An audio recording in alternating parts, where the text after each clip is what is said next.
저희 녹화 시작했습니다.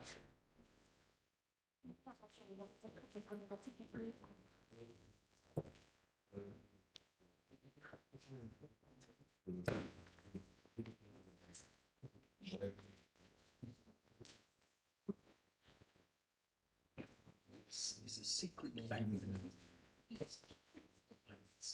Every season, something special. No two places just sense. Simple as feels the sense of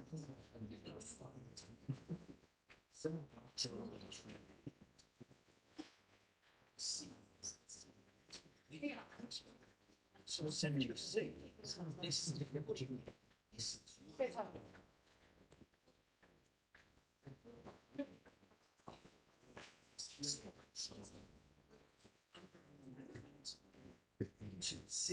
say that.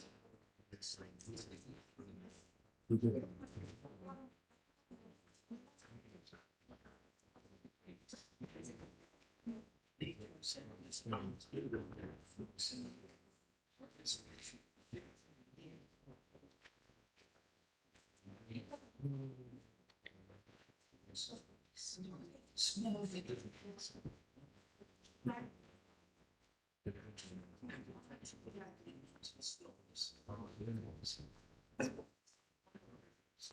Living in the moment ourselves in actually magic places, ancient writings. 이 영상은 그 주선이 오실 때 사용한대. 아, 네. 올라가는 거. 여기 누구 있어? 이렇게 벌써 시기가 됐어.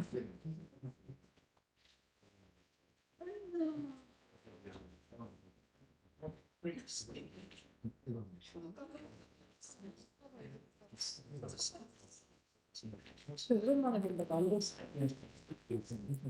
이거 한 번도 안 봤어.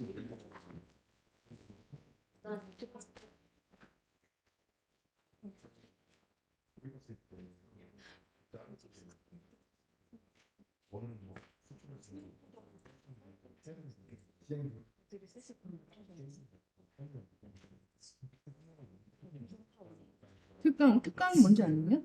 특강이 마지막. 아, 마지막이에요? 예나님 새로운 넣으시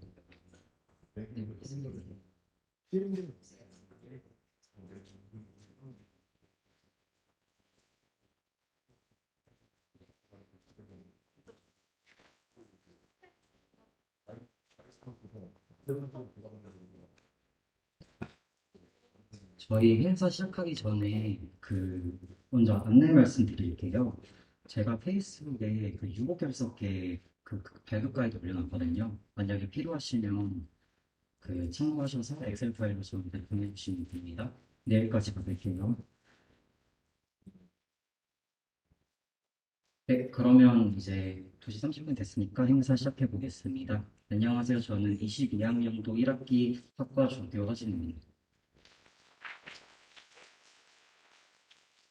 네, 저희 행사 어떻게 지금 구성되어 있냐면 슬라이드에서 보시다시피 처음에 개회사하고 사진전 작품 간단하게 감상하고 영상 작품 상영, 카드뉴스 발표, 졸업생 특강, 시상식 이렇게 이루어질 예정입니다.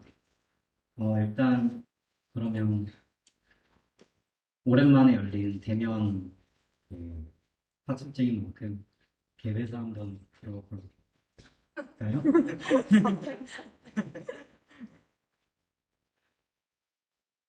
네, 안녕하세요. 그리스도 불가리학과장 김혜진입니다.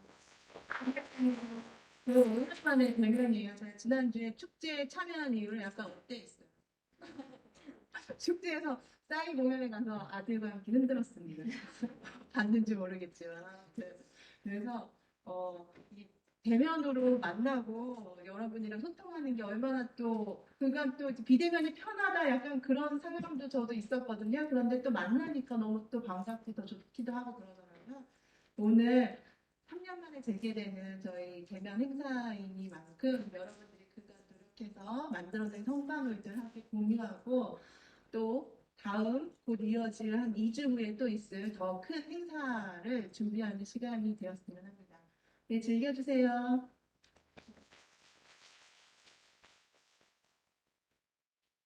네, 좋은 말씀 감사합니다. 그러면 이제 간단하게 이번 사진전에 제출된 작품들을 살펴볼 텐데요. 어,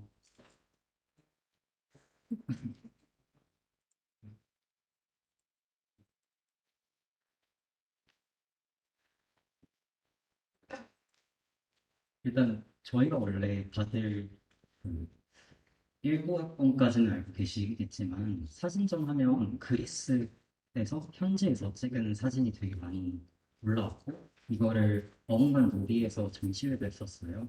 근데 지금 그리스 유학길이 모두 막힌 지 3년 차가 되어 가니까 사진이 이제 그리스 사진이 다들 동난 것 같더라고요. 이번에 이제 그 2학기 때 새로 파견되시거나 아니면 그리스에 가실 일이 있으신 분들은 사진을 많이 찍어 오셔서 이렇게 추억도 공유하시고 나중에 본인의 사진을 큰 사진으로 프린트할 수 있는 용기를 얻을 수 있기를 한번 바라보겠습니다. 일단 그러면 네, 알겠습니다. 그러면 일단은 제출된 사진들 먼저 볼게요. 여기 전소연 학우님이십니다. 21학번이시고요. 서울식물원에 고대 그리스 코린트 양식 네, 이런 게 있었다고 하네요. 이것도 거기서 찍으신 것 같던데 이렇게 생각보다 한국 내에서도 그리스와 관련된 거를 찾을 수 있습니다. 그리고 이건 제 사진인데요. 제가 지난해 영국에 다녀왔는데 이게 아시다시피 영국박물관이 어, 옛날에 이제 뭐 세계대전이나 이런 것에서부터 약간 이런 전쟁의 약간 잔재라고 해야 되나? 이런 게 다 여기 있잖아요. 그래서 그리스관이 또 따로 마련되어 있더라고요. 그래서 우리가 수업 시간에 배운 그리스의 유물들이나 그런 게 의외로 영국에서도 네, 찾을 수 있습니다. 이거는 이제 영국의 스코틀랜드의 에딘버러라는 곳을 찍은 사진인데요. 내거 앞에 네, 그렇죠, 그렇죠. 저도 이게 사진을 찍을 땐 몰랐는데 나중에 돌이켜보니까 이게 되게 어느 도시든 높은 장소 올라가면 특히 이렇게 중세 이런 게 잘 보존돼 있는 곳에서는 뭐 비슷하지 않을까 하는 생각을 제출해봤습니다. 이번에 저는 여름에 그리스를 가게 됐는데요. 꼭 거기서 똑같은 포즈로 사진 찍어서 다음 사진전 제출할 수 있도록 해보겠습니다. 이거는 제가 먹었던 그릭 요거트를 한번 찍어봤는데 생각보다 단맛이 없어서 당황했던 네, 그런 기억이 있고요.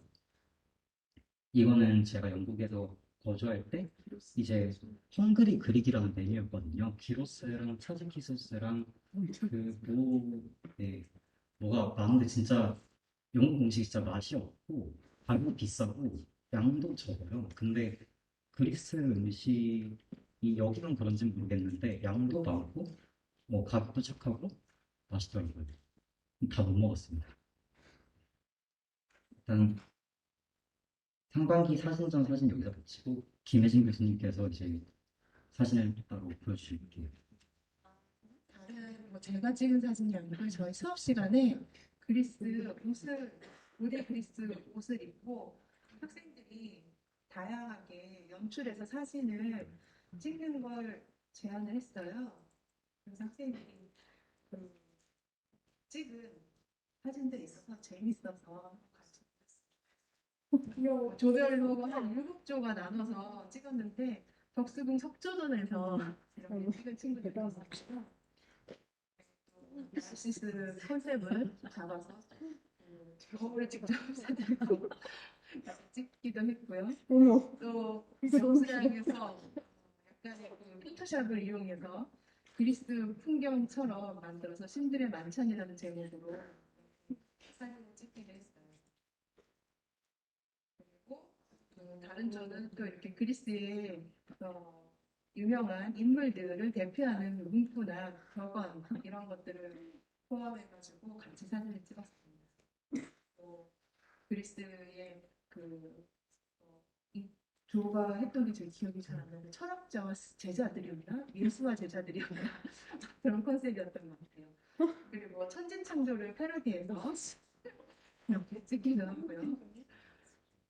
여기서는 뭐 헤라와 제우스가 다른 또 연인들을 두고서 이렇게 사각관계 형상하는 걸 만들었다고 하고요. 여기서도 이제 스승님과 제자들 사이에 그런 논의가 일어나는 그런 장면을 재현했고요.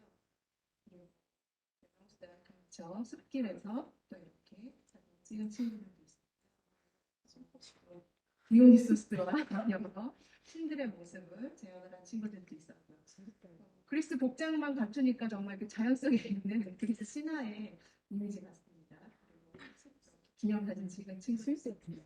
그리스 식당에 가서 직접 그 음식을 먹으면서 또 옷도 착용해서 이렇게 사진을 찍은 친구들도 있었어요.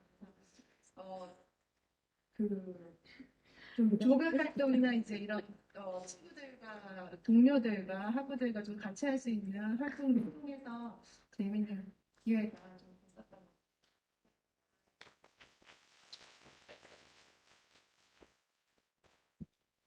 네, 이상으로 사진 공모전에서 제출된 사진들 간단하게 소개를 마치겠고요. 다음 순서로는 이제 영상 공모전에 제출되었던 그 작품들 설명회가 있겠습니다.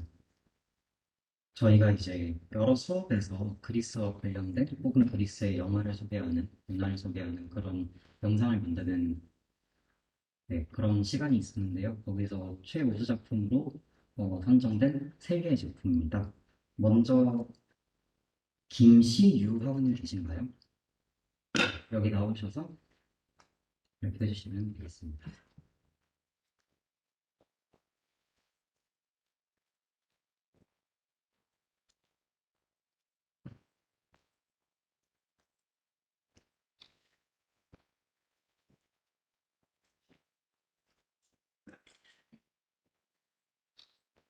네, 안녕하세요. 저는 20학번 김시효입니다.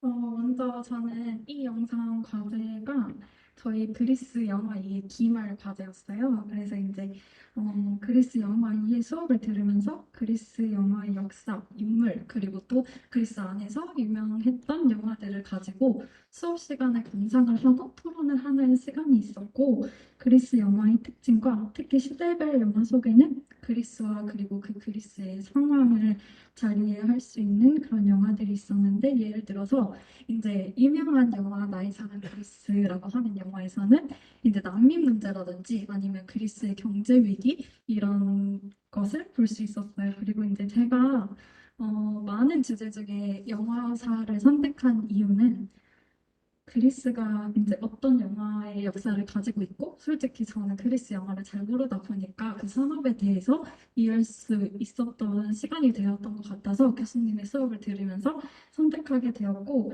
또 이제 생각을 하다 보니까 저희가 굉장히 시대별로 많은 작품들을 감상할 수가 있었는데, 그 시대 속에서 대표할 수 있는 영화들을 시대별로 분류해보면 어떨까? 그런 영화사를 소개해보면 어떨까 하는 생각에서 이 주제를 선택하게 되었습니다. 제가 인트로에만 시간을 너무 많이 써가지고 조금 부족할 수가 있는데, 그래도 부족하지만 잘 봐주시고, 또 저희 그리스 전공하니까 그리스 영화 산업에 대해서 많은 관심을 가져주셨으면 좋겠습니다. 감사합니다.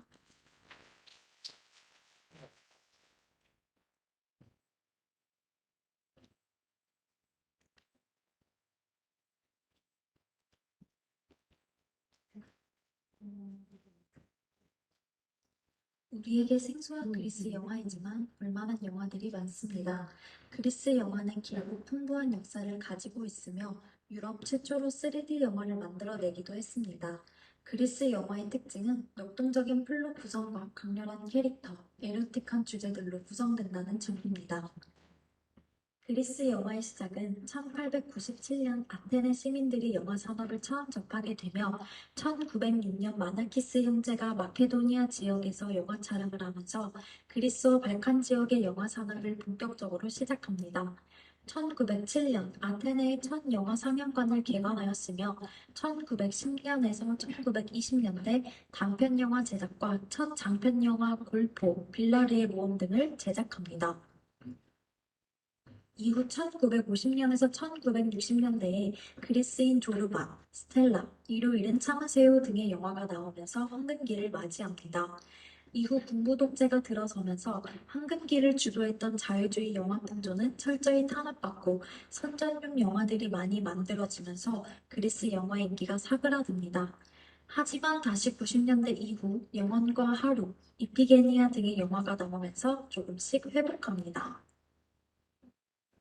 하지만 또다시 2010년 이후 경제 위기로 인해 영화 산업이 어려워지지만 나의 사랑 그리스가 개봉해서 세계적 흥행을 이끌어내기도 합니다. 그리고 우리나라에도 그리스를 배경으로 한 트립2 그리스가 개봉했었으며 최근 2021년에 그리스에서는 큰 흥행이나 주목을 받지 못했으나 폴란드와 그리스의 합작 영화인 애플이 개봉하기도 했습니다. 이제부터는 시대별로 대표하는 그리스 영화를 토대로 그리스 영화사를 알아보도록 하겠습니다.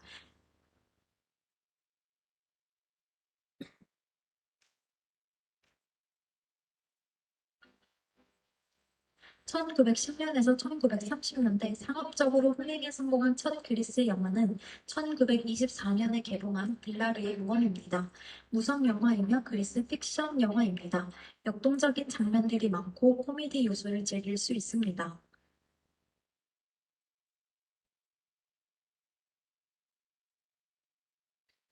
1950년에서 1960년 그리스 영화의 흑백기라고 불리는 이 시대의 대표작인 일요일은 참으세요는 줄스 다신 감독이 만들었으며 1960년에 개봉했습니다. 외국 영화로서는 처음으로 그해 아카데미 영화 주제가상을 받았으며 전개로 진출한 멜리나 멜르구리가 주연을 맡은 영화이기도 합니다. 이 영화는 고급 창조를 숙녀로 만들려다가 실패하는 미국인을 풍자적으로 그린 작품입니다. 비록 사람들에게 비난을 사는 직업을 가진 여주인공이지만 자신의 일에 만족스러워하며 당찬 삶을 살아갑니다. 이는 고대 아테네만큼 번영하지 못한 그리스를 아쉬워하고 바꾸려는 외부의 힘을 나타내주는 실정 같기도 합니다.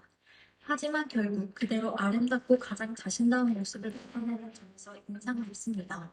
지금 우리는 어떻게 살아가고 있으며 내가 원하는 삶이 이게 맞는가를 생각해 볼 수 있는 질문을 던져주는 작품이기도 합니다.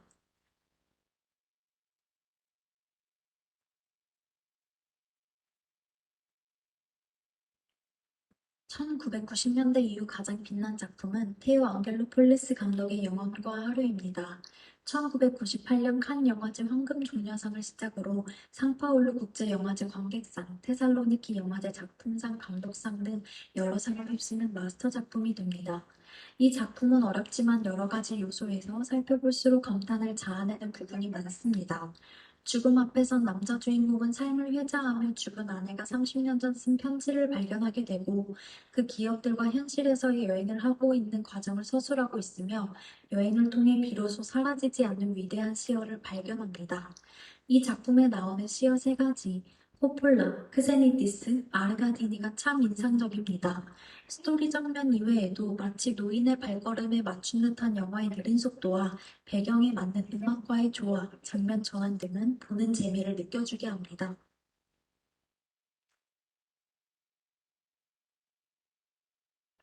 그리고 2015년 개봉하여 히트작으로 꼽히는 나의 사랑 그리스는 크리스토포로스 파파칼리아티스가 감독인 영화로 그리스의 경제위기 실정과 난민 문제를 다루며 그 안에서의 사랑 이야기를 다루고 있습니다. 한국 포스터만 보기에는 로맨스 영화 같지만 영화의 내용은 그리 달달한 이야기가 아닌 패닉 상태의 그리스 상황을 보여줍니다. 영화의 기법보다 새 사랑을 다루는 이야기의 소제목이 마치 사랑 이야기 외에 그리스의 상황과 연결되어 있는 듯한 느낌을 받아 소름이 돋는 플로우를 가지고 있습니다. 이상 그리스 영화사였으며 이 영상을 계기로 그리스 영화에 관심을 많이 가져주셨으면 좋겠습니다. 감사합니다.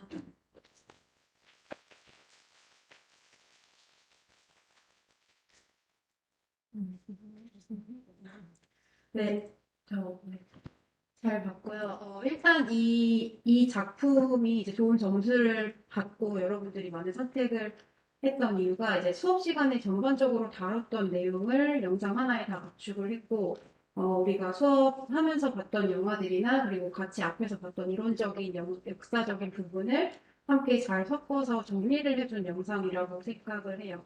그런 점에서 굉장히 우리 수업을 압축적으로 보여주는 그런 단편적인 작품이라고 생각을 합니다. 네, 잘 봤습니다. 감사합니다. 네, 그 다음에는 이제 그리스 영화 OST의 역사에 대한 영상을 만드신 임지윤 학원님의 발표가 있겠습니다.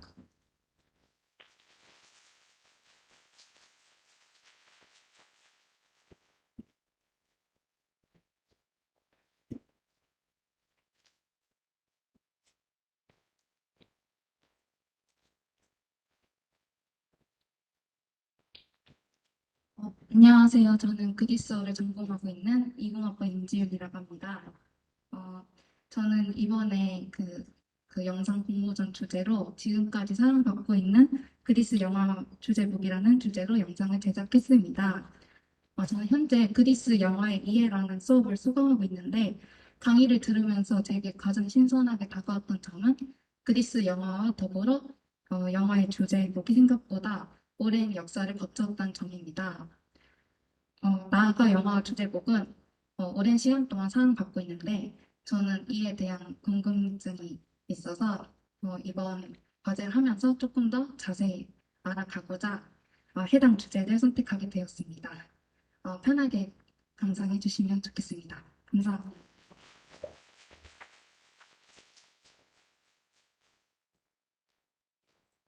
그리스 영화에 대해 궁금하시지 않나요? 전 세계에는 많은 나라들이 있습니다. 그 중에서도 저희가 살펴볼 나라는 그리스입니다. 그리스 영화의 역사는 여러분이 알고 있는 것보다 훨씬 오래되었습니다. 1907년부터 영화 산업이 시작되었다고 할 수 있는데 1907년에서 1930년, 1950년대부터 1960년대, 마지막으로 1990년대 이후 총 3개의 카테고리로 나눠서 살펴보겠습니다. 먼저 1907년부터 1930년대는 1906년 마나키스 형제가 마케도니아 지역에서 영화 촬영을 하면서 그리스와 발칸 지역의 영화 산업을 본격적으로 시작했습니다. 즉, 이 시기부터 그리스 영화가 시작된 겁니다. 다음으로는 1950년대부터 1960년대까지입니다. 이 시기는 그리스 영화의 황금기로 불리며 멜리나 메르쿠리, 알레키 부유클리키 등의 국가적 스타를 표출했습니다. 멜리나 메르쿠리는 그리스 배우이자 아크로폴리스 문화재 반환 운동을 전개한 것으로 알려져 있습니다. 일요일은 참으세요, 스텔라 등에 출연하면서 이름을 널리 알렸습니다. 마지막으로 현대에 접어들면서 1990년대 초 감독들은 더 현대적이고 사회봉사적인 작품에 눈을 돌리기 시작하며 최근 괴기하고 이상하고 잔인한 영화들이 그리스 내에 등장했고 대표적으로 요르고스 란티모스 감독의 송곳니가 있습니다. 그리스 영화의 역사가 오래된 만큼 영화의 주제곡 역시 오랜 기간 동안 사랑을 받았습니다. 그리스에는 2명의 음악 거장들이 있습니다. 여기에는 마노스 하치다키스와 미키스 테오도라키스가 그리스를 대표하는 음악가들로 있습니다. 하지만 둘의 음악 성향은 매우 다릅니다. 이와 같은 이유는 뒤에서 같이 살펴보도록 하겠습니다. 먼저 마노스 하치다키스의 가장 두드러진 특징은 그의 음악이 다소 어두운 색조와 회색빛 서정을 지닌다는 점입니다. 그의 대표곡은 멜리나 메르쿠리가 출연한 영화 일요일은 참으세요와 스텔라의 주제곡입니다. 일요일은 참으세요의 주제곡은 Never on Sunday이며 외국 영화로는 최초로 아카데미 주제가상을 수상했습니다. 다음은 일요일은 참으세요에서 멜리나 메르쿠리가 주제곡을 부르는 장면입니다.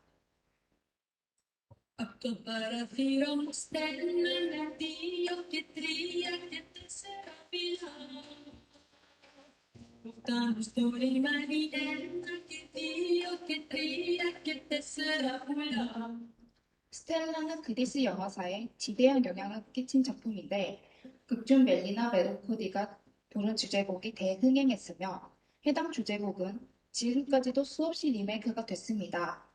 다음은 스텔라의 주제곡입니다. 비 보이는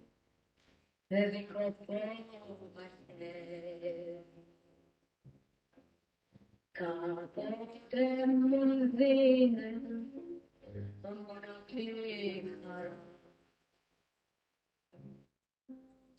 다음으로 미키 세오도라키스입니다. 그는 2차 세계대전으로 암울했던 현대상 가운데 서 있었던 인물이며 이러한 성향이 음악 속에도 반영되어 그리스 음악 정통을 바탕으로 한 민족적인 곡들을 썼습니다. 그의 대표곡은 그리스인 조르바와 제트의 주제곡입니다. 그리스인 조르바의 엔딩에 나오는 조르바 댄스가 유명한 장면으로 꼽힙니다. 해당 장면의 음악은 미키스 테오도라키스가 작곡했습니다. 다음은 영화 엔딩에 나오는 조르바 댄스입니다.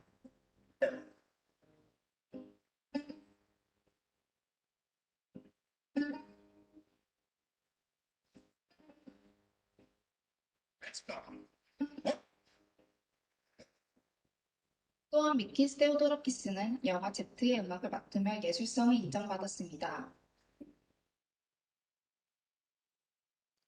저런 그들의 음악은 특정 세대만의 전유물이 아니며 모든 세대를 아우르는 음악입니다. 이는 그들의 음악이 지금까지도 수없이 꾸준히 사랑받는 이유라 할 수 있습니다.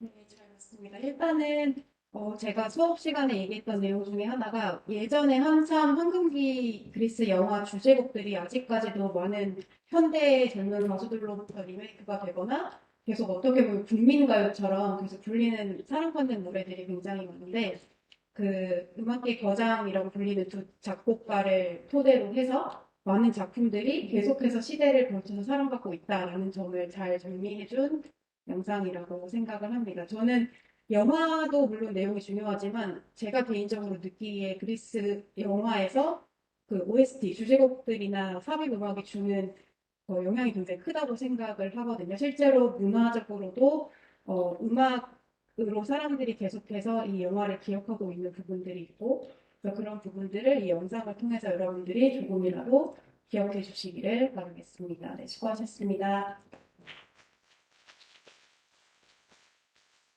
네. 방금 이제 영상에서 계속 나온 멜리나 메르쿠리라는 배우가 어, 그 일리아 역할로 출연한 인류 잃은 참으세요라는 영화가 있는데요. 그 다음 발표작은 나와주실까요?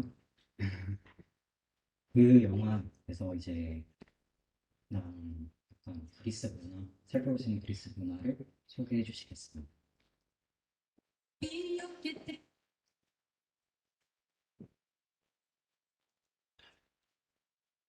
네, 안녕하세요. 일과국장 김진우입니다.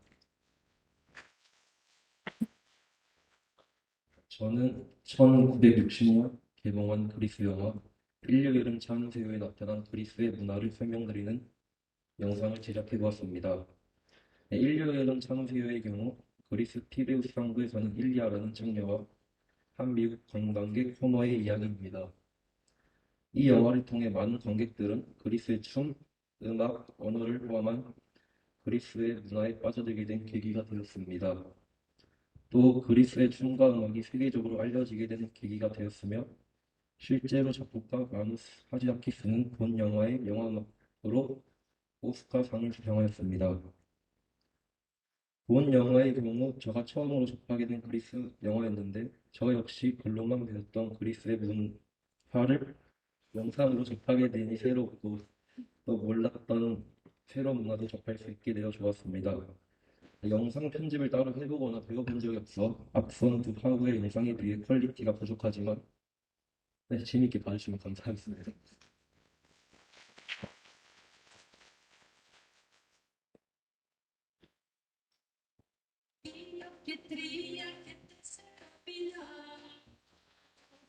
Contando storie che Dio che tria che tessera pula. Questa tela naica che Dio che tria che tessera pedia. Santa Megara su olla nel giro le penne si ricoprirà.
이번 영상은 영화 안에 나타나는 그리스의 문화를 좀 알아보는 그런 내용을 주로 다루고 있는데, 일단 이제 나레이션에 없어서 약간 배우고 있는 느낌은 있지만, 저는 내용에 있어서 그 영화 안에 드러난 당시의 문화를 잘 보여줬다고 생각을 해요. 사실 접시 깨기 같은 경우는 지금은 그렇게 막 일상적으로 하는 문화는 아니지만, 당시에 저 시대에 이제 많이 행해지던 것이었고, 그리고 또 그리스인들의 어떤 내면에 담긴 기본적인 흥과 이런 것들을 우리와 조금 다를 수 있구나라는 생각으로 접할 수 있게 해주는 영화인 것 같아요. 그래서 지금 현대의 문화는 조금 다를 수 있지만, 곳곳에서 사실 뭐 접시를 일부러 깨는 건 아니지만, 사실 대학교 같은 데 가도 이제 식기를 실수로 깨뜨리면 다들 박수를 치거든요, 그리스에서는.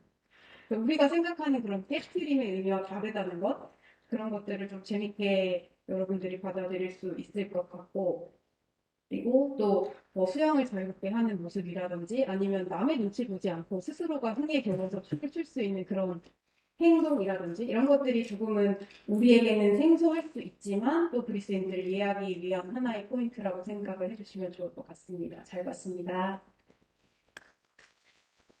네, 조금 모두 고생하셨고요. 이제 영상 상영을 여기서 끝내고 카드뉴스 공모전에서 수상한 제품들을 한번 소개해 보도록 하겠습니다. 총 4개의 카테고리, 산업과 경제, 그리스어, 그리스 문화, 지중해 세계유산으로 나누어서 심사가 진행이 되었는데요. 먼저 산업과 경제 파트에서 수상한 2개의 작품을 소개해 보도록 하겠습니다. 김진우 학원이 다시 나오시면 김진우 학원님께서는 그리스에서 한류 만나기라는 주제로 발표를 해주시겠습니다.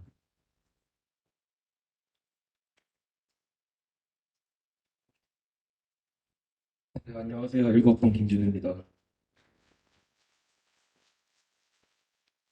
저는 현대 그리스의 산업과 경제 수업의 본 카드뉴스를 제작하였습니다. 처음에 K-뷰티에 관련된 카드뉴스를 제작하였으나 제작 과정에서 재미있는 기업을 찾게 되어 주제를 바꾸게 되었습니다. 제가 오늘 소개해드릴 기업은 마이헬류라는 기업으로 다양한 헬류 제품을 판매하는 아테네에 위치한 기업입니다. 여기서 오른쪽에 보이시는 분은 본 기업의 대표입니다. 성함은 도메니카 다닐인데 그리스 이름이 아닌 것 같아 직접 메일을 들여 확인해 본 결과 이태리식 이름이라는 답변을 얻을 수 있었습니다. 다시 본론으로 들어와 마이헬류는 그리스 내에서 한국의 패션, K-팝, 생활 등 다양한 한류와 연관된 제품을 판매하는 기업으로 2020년 8월 개설되었고 고용 인원은 3명이라고 합니다. 네, 그렇다면 구체적으로 어떤 제품을 판매할까요? 여러분들도 구글에 검색하시면 쉽게 찾아볼 수 있는데 현재 옷, 주얼리, 양말, 화장품, 가방 이렇게 제품군별로 카테고리를 나눠 판매하고 있습니다. 그중 몇 가지 제품을 소개해드리자면 하단에 보이는 것 같이 BTS 양말, 조거시 반팔티 등 다양한 의류 제품, 그리고 마이 포뮬러 4의 제품, 가랑가랑 4의 제품, 보령 머드 클레이팩 등 다양한 뷰티 제품을 판매하고 있었습니다. BTS 양말의 경우 11유로, 조거시 반팔티의 경우 약 40유로에 판매 중이었습니다. 양말의 경우 11유로라면 조금 비싼 감이 있지만 조거시 반팔티의 경우 국내에서도 약 6, 7만 원대에 판매가 되는 것을 보아 한국과 비슷한 가격대에 판매가 되고 있음을 알 수 있었습니다. 저는 제품의 가격을 비교해보며 국내와 달리 운송비가 들기 때문에 더 비싸지 않을까 하는 의문이 들었고 이 역시 직접 메일을 들여 확인해본 결과 도매가의 물품을 수입하게 되면 이 가격대가 가능하다는 답변밖에 얻지 못하였습니다. 그렇다면 머나먼 그리스 땅에서 한국 제품을 판매하는 기업을 개설한 이유가 무엇일까요? 대표는 2019년 한국으로 출장을 왔었다고 합니다. 그녀는 한국인들의 패션과 액세서리들에 큰 감명을 받았고 이후 그리스로 돌아와 한류 제품을 모니터링하면서 한국 제품을 팔아보고자 하였다고 합니다. 구체적으로 더 소개를 해드리자면 마케팅, 광고 예산은 대부분 그리스 시장에 집중되어 있고 그리스에서 약 판매의 75%가 이루어진다고 합니다. 그리고 나머지는 유럽에서 대부분 이루어진다고 합니다. 그렇다면 한국 제품만을 판매하는 온라인 상점 운영에 어려운 점 없을까요? 마이한류에서 다루는 제품의 경우 대부분 한국 디자이너들과 직접 디자인한 것이기 때문에 상당히 고품질이라고 합니다. 이에 따라 고가에 판매해 드릴 수밖에 없다고 합니다. 그러나 그리스는 한국이라고 하면 비슷한 아시아 국가인 중국과 품질이 비슷할 것이라는 착각을 하고 이에 따라 너무 고가라고 생각을 한다고 합니다.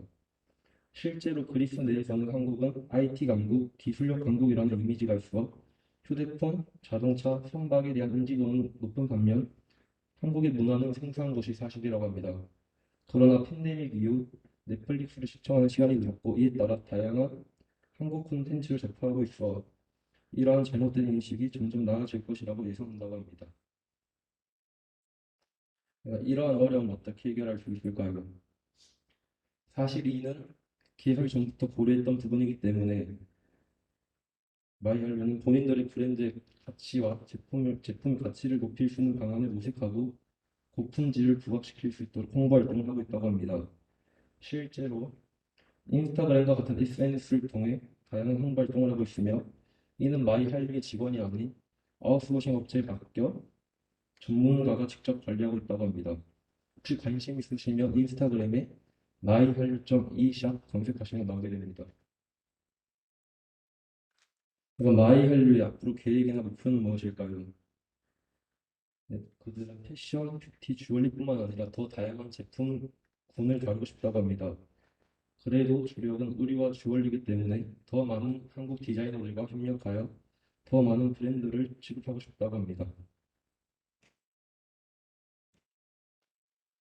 네, 한류 제품으로 그리스 시장에 진출하고자 하는 경영인들에게 마지막으로 조언을 해주신다면 만약 그리스인이 아니라면 서류 번역, 행정 절차 등 긴 시간이 소요될 것이니 인내심을 갖고 시간적 여유가 필요하다고 합니다. 또 앞에서 언급한 것과 같이 중국산 제품과 비슷한 품질일 것이라는 잘못된 인식이 있기 때문에 이를 바꿀 마케팅 전략 또한 필요하다고 합니다. 마지막으로 오프라인 시장으로 진입하고자 한다면 다양한 그리스 유통사와 협력 혹은 에이전트 계약을 맺는 방식도 큰 도움이 될 것이라고 합니다. 네, 이것으로 카드뉴스 발표 마치겠습니다. 네, 안녕하세요. 현재 그리스 산업과 경제 강의하는 한이슬입니다. 그리스의 그런 산업이나 아니면 그리스 업체 정보 찾기가 굉장히 어려움이 많았을 텐데 굉장히 참신한 기업을 이렇게 기업의 정보를 찾아서 발표를 해줘서 모든 분들에게 굉장히 유익한 자료가 됐을 것 같고요. 그리스에서도 한류 인기가 굉장한 걸로 알고 있는데 그 한류 인기를 보여주고 있는 것 같습니다. 그리고 또한 그리스가 지금 이커머스 분야도 굉장히 넓어지고 있거든요. 그래서 이런 업체들을 통해서 그런 부분에 대해서도 예측을 해볼 수가 있고 또 마지막에 그리스 시장 진출 정보까지 담고 있어서 유익한 자료였던 것 같습니다. 고생 많으셨습니다.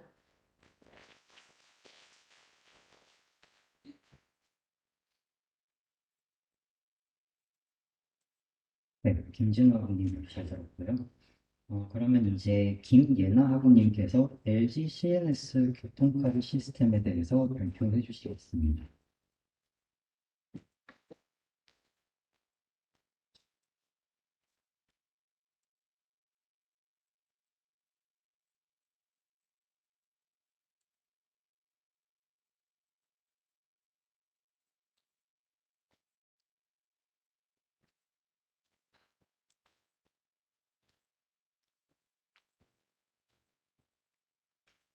안녕하세요. 산업과 경제 파트 LG CNS 교통카드 시스템을 발표하게 된 김예나입니다. 저는 그리스로 진출한 국내 기업의 사례로 LG CNS라는 기업을 주제로 선정했습니다. 이 기업은 아테네 모든 대중교통 수단의 자동 운임 징수 시스템을 쉽게 말해서 교통카드 시스템을 구축하고 운영하는 사업이 진행이 되었고 왼쪽에 보이시는 오아스아라는 곳은 아테네 도시교통공사라는 곳이고 오른쪽 LG CNS는 제가 발표할 기관으로 두 기관이 어떤 협업을 하게 되었는지 살펴보도록 하겠습니다.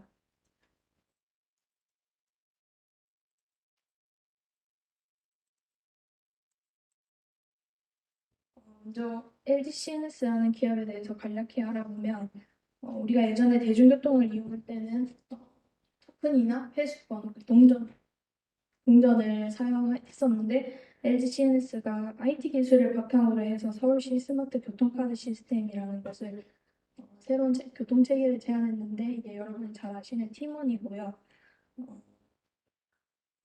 이 교통카드 시스템을 통해서 우리나라 교통 시스템이 완전히 바뀌게 되는 계기가 되었습니다.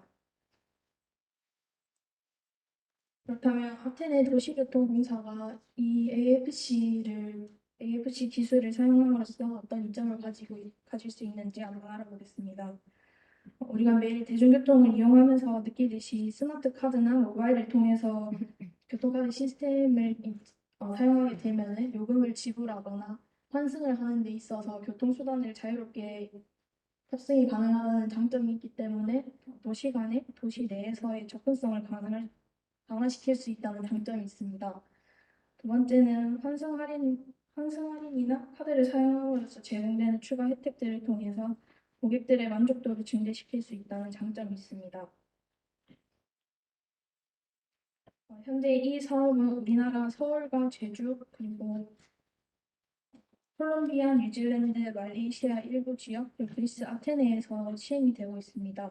지금부터 그리스, 특히 아테네에서는 어떻게 진행되고 있는지 살펴보도록 하겠습니다. 먼저 LCNS는 아까 아테네 모든 대중교통수단의 교통카드 시스템을 구축하는 사업에 선정되었다고 말씀을 드렸는데요. 이 사업의 이름이 아테네 이티켓팅 사업입니다. 이 사업은 그리스 교통부 산하의 아테네 도시교통공사가 발주하는 12년 동안 지속되는 장기 사업으로 아테네의 모든 대중교통수단의 교통카드 단말기와 게이트, 자동 승차권 발매기를 설치하면서 교통운임 정산을 위한 센터 시스템도 구축하는 사업입니다. 그렇다면 이 사업의 특징이 있다면 서울에서는 거리에 비례한 요금제를 채택한 것과 달리 아테네에서는 승차 시간에 비례한 요금제를 채택했다는 특징이 있고 이 사업을 통해서 2017년부터 새로운 전자발권 시스템이 아테네에 도입이 되어서 아테네 시민들은 이전에 쓰던 요금은 그대로지만 티켓을 사고 사용하는 방식이 예전에 종이 승차권을 사용하는 것에서 교통카드를 발급받아 사용한다는 것이 달라졌고 환승 할인 등의 새로운 혜택이 생기게 되었습니다. 그렇다면 이 AFC 시스템을 적용한 그리스의 승차권과 교통카드는 어떤 것이 있는지 알아보겠습니다. 앞에 보이시는 이 티켓은 충전식 종이 티켓으로 일회용이 아닌 다회용으로 사용되고 있습니다. 주로 짧은 시간 동안 사용하거나 대중교통을 가끔 이용하는 경우에 이용한다고 합니다. 두 번째로 이 카드는 장기간 사용하거나 할인 대상자인 경우에 사용을 하고 있고 충전식 플라스틱 탑승권으로 사용하는 교통카드와 같다고 합니다. 이름에서 보는 것과 같이 개인의 데이터를 포함하지 않는 익명성 있는 카드이기 때문에 도난이나 손상당하거나 훼손되는 경우에 교체를 하거나 환불이 불가능하고 저장된 운임 상품을 도난당했을 때 요금을 제3자가 사용할 수 있다는 단점이 있습니다. 최근에는 휴대폰이나 태블릿의 NFC 기능을 이용해서 데이터를 불러오는 게 가능하다고 합니다. 세 번째로 이 탑승권은 앞에 보여드렸던 것과 같이 충전식 플라스틱 탑승권이고 장기간 사용하거나 할인 대상자인 경우에 사용이 가능하다고 합니다. 이름에서처럼 사진의 이름이나 할인 대상 여부, 유효기간 등의 데이터를 포함하고 있기 때문에 도난이나 손상 훼손되어도 저장된 요금을 다시 회수하는 게 가능하다고 합니다. 이전의 것과 같이 NFC 기능을 통해서 데이터를 불러오는 게 가능합니다. 그렇다면 이 사업은 그리스에서 어디 지역까지 적용되고 있는지 한번 알아보겠습니다. 제가 처음에 이 티켓팅 사업이 아테네 대중교통 수단에 적용이 된다고 했는데 지도를 보시면 알 수 있듯이 그리스 전역이 아니라 아테네에 한정적으로 시행이 되고 있다는 것을 알 수 있고 이 지도에서는 트램과 지하철의 운행 범위를 보고 있는데 여기서 보시면 여기가 공항이고 여기 아스클리피오 블라스, 피레아스항도 키피시아로 아테네의 다양한 지역에 운행이 되고 있다는 것을 알 수 있습니다. 이티켓팅 사업이 적용되는 교통수단을 네 가지로 알아볼 건데 가장 첫 번째로 알아볼 것은 아테네 지하철입니다. 아테네 지하철은 총 72.3km고 3개의 호선으로 구성되어 있습니다. 초록색이 1호선은 여기 키피시아에서 피레아스까지 총 24개역이고 빨간색 2호선은 안토폴리에서 엘리니코까지 20개역, 파란색 3호선은 공항에서 니케아까지 총 20개역의 교외 철도 4개역이 포함되어 있습니다. 이 지하철은 1, 2, 3호선 간의 트램 환승이 가능하고 트램과도 환승이 가능해서 공항이나 항구, 시외버스, 기차역에서 환승을 통해 근교로서 이동이 가능합니다. 두 번째는 트램입니다. 아테네 트램은 2개의 노선과 59개의 정거장으로 구성이 되어 있는데 신타그마에서 피크로다프니까지의 하나와 피레아스에서 아스클리피오블라스까지 2개의 노선으로 운행이 되고 있고 지하철과 트램이 운영하는 범위에서 가장 서쪽과 남쪽 끝까지 운행한다는 특징이 있습니다. 세 번째는 교외철도입니다. 교외철도는 공항, 팔기다, 키아토, 피레아스를 중점으로 운행을 하고 있고 그리스의 중심지인 아테네는 물론 북쪽에 위치한 할키다, 그리고 키아토까지 운행하기 때문에 교외로 이동이 가능합니다. 마지막으로 버스와 트롤리가 있습니다. 아테네 시내 버스와 트롤리 버스는 아티칸에 약 300개의 노선을 운행을 하고 있고 HCNS의 협업기관인 오아사에서 운영을 하는 텔레매틱스 어플에서 노선과 시간표, 지도, 정류장에 도착할 때까지의 시간 등에 대한 정보를 조회하는 것이 가능합니다. 여기 그 자료에는 있는데 이티켓팅 사업 이행을 위해서 설립된 특수목적 법인에서는 일반 버스 1,835대, 트롤리 버스 366대, 지하철 역사 90개, 트램 역사 48개 및 트램 차량 35대의 이 시스템을 설치하고 중앙 시스템을 구축해서 교통 운임을 징수하고 정산하게 되었다고 합니다. 지금까지 그리스로 진출한 국내기업 LG CNS 이티켓팅 사업에 대한 발표였습니다. 감사합니다.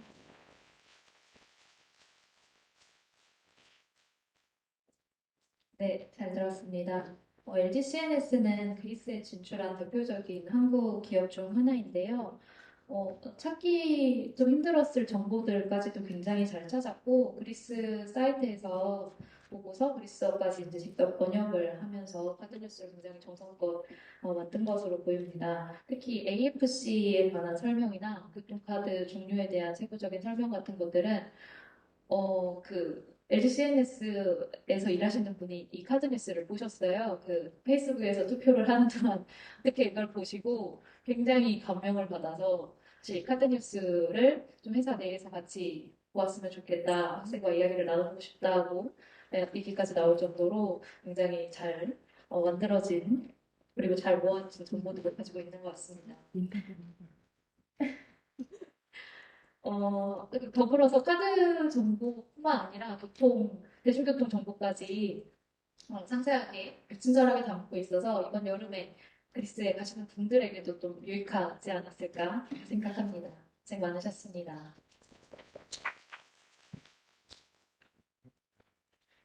잘 들었습니다.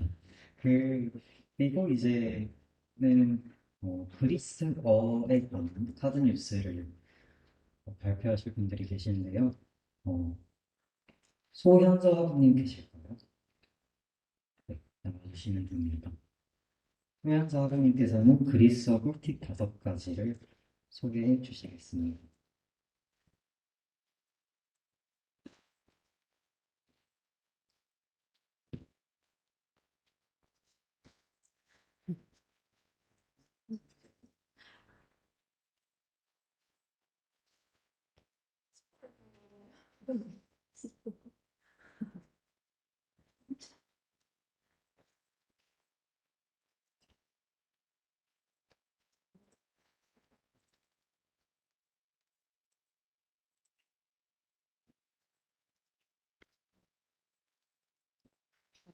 아,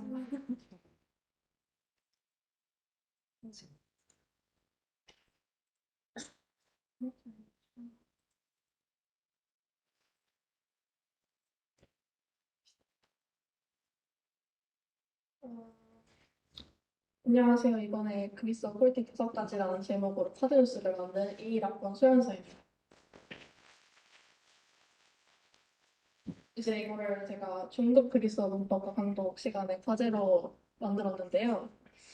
수많은 그리스랑 관련된 주제 중에서 굳이 왜 꿀팁 5가지냐, 왜 꿀팁이냐라고 궁금해하실 수 있는데, 이거 제 개인적인 경험과 관련돼 있어서 잠시 소개하도록 하겠습니다. 이제 작년에 개강을 했을 때 이제 다들 온라인으로 개강을 해서 이제 아무래도 생소하고 너무 생소하기도 하고 일단 너무 처음 접하는 그리스어라서 안 그래도 어렵잖아요, 다들? 그렇죠? 근데 그거를 혼자서 집에서 하려니까 더 어렵게 배웠어요. 그래서 이번에 새로 들어오신 신입생분들과 그다음에 지금 계속 다니고 계시지만 뭔가 그리스어 좀 더 쉽게 배우고 싶다 아니면 좀 더 재밌게 배우고 싶다 하시는 분들을 위해서 준비하게 됐습니다. 그래서 지금 제 카디오스는 꿀팁이 5가지가 소개가 돼 있는데요. 일단 본격적으로 들어가기 전에 말씀을 드리자면 제가 혼자 다 발굴을 해낸 게 아니라 동기들이랑 이제 뭐 멘토링을 하면서 멘토분한테 팁을 얻기도 했고 몇 가지 제가 직접 찾거나 경험을 해본 걸 넣었습니다. 그리고 제가 지금 이런 데서 하는 게 너무 떨려가지고 나를 실수하거나 더듬다가 좀 양해 부탁드립니다. 그래서 아까 말을 해가지고 너무 어렵거나 내가 그리스어 너무 어렵다. 그리고 그 그리스어가 너무 생소하다. 그래서 나는 지금 그리스어 공부를 거의 포기 직전까지 갔다 하시는 분들을 위해서 제가 이 카드뉴스를 만들었습니다. 조금이라도 도움이 됐으면 좋겠습니다. 그래서 첫 번째 방법은 Word Reference라는 앱인데요. 이거 사이트도 있고 어디서나 앱으로 다운받으실 수도 있습니다. 그러니까 제가 이거를 이제 동기한테 들었는데 제가 이거를 본격적으로 쓰게 된 게 사실 아무래도 동기가 어떤 2학기 후반에서부터 썼어요. 그냥 제가 그 전까지는 구글 번역기나 네이버 사전 아니면 진짜 제가 그 영어랑 그리스 이렇게 있는 사전을 제가 직접 사서 썼었는데 아무래도 그리스어라서 구글 번역기도 제대로 번역을 해주지 않는 데가 많고 네이버에도 조금 부족한 게 많아가지고 고민을 하고 있었는데 여기 앱을 다운받고 나서 이제 제가 무슨 단어를 찾던 그 제가 찾는 문법에 따라서 다 단어가 분류가 돼 있어서 많이 사용하시면 좋으실 것 같습니다. 그리고 두 번째로는 이제 후기계라고 동사 변화를 손쉽게 도와드리는 사이트인데 이제 그리스어가 동사가 되게 많잖아요. 그리고 동사 변화가 다 규칙적이고 그다음에 아니면 제가 다 외울 수 있으면 좋겠는데 그리스어가 좀 변덕스럽고 그다음에 제가 또 머리에 한계가 있다 보니까 동사 변화를 다 외우기에는 어렵단 말이죠. 그래서 가끔씩 이 사이트를 참고를 해서 쓰는데 이제 이렇게 보면 검색창에 쓰고 그다음에 모던 영어로 돼 있어가지고 현대 그리스 모던 그렉을 이렇게 선택을 하시고 그다음 찾으려는 동사 내가 뭐 애호 동사를 무슨 동사의 뭐 변화를 알고 싶다 그럼 여기다 치신 다음에 그다음에 과거형부터 미래형 그다음에 현재형은 물론이고 단순 미래형 이게 과거 진행이 다 나옵니다. 그래서 이제 이걸 쓰면 동사 변화 안 해도 되는 거 아니야? 라고 생각할 수도 있는데 절대 그러시면 안 돼요. 외우셔야 돼요. 이걸 쓰시다 보면 이제 왠지 안 헤어질 것 같은데 동사 변화를 알게 되니까 더 자주 쓰게 되고 더 잘 외워지게 되는 장점이 또 있습니다. 그리고 세 번째는 제가 개인적으로 매우 좋아하는 방법이고 좋아하는 앱인데 바로 듀오링고라는 이 귀여운 부엉이 앱을 쓰는 겁니다. 이거는 이제 이것도 앱스토어나 플레이스토어에서 어디서나 다운받을 수가 있고 그리스어를 추가하시고, 네. 그래서 추가하시면 이렇게 매일매일 간편하게 한 5분에서 10분을 원하시는 15분까지도 연습을 하실 수가 있습니다. 그래서 이 듀오링고의 이 앱을 쓰면서 정말 좋았던 거는 이제 이게 복습은 물론이고 예습까지 할 수가 있습니다. 제가 이제 작년에 수업을 듣고 이걸 써봤는데 수업에서 배운 거를 이제 수업에서 배운 게 한 일주일 지나면 기억이 안 난단 말이에요. 근데 그럴 때 그런 위기 순간에 이걸 써서 하면 이제 내가 뭘 배웠고 그다음 내가 앞으로 뭘 배울지도 예측이 가능합니다. 그리고 이게 너무 좋은 게 알파벳부터 시작을 해가지고 알파벳 발음까지 완벽하게 숙지를 할 수 있게 도와줍니다. 그리고 다음은 이제 제가 제일 최근에 알게 된 건데요.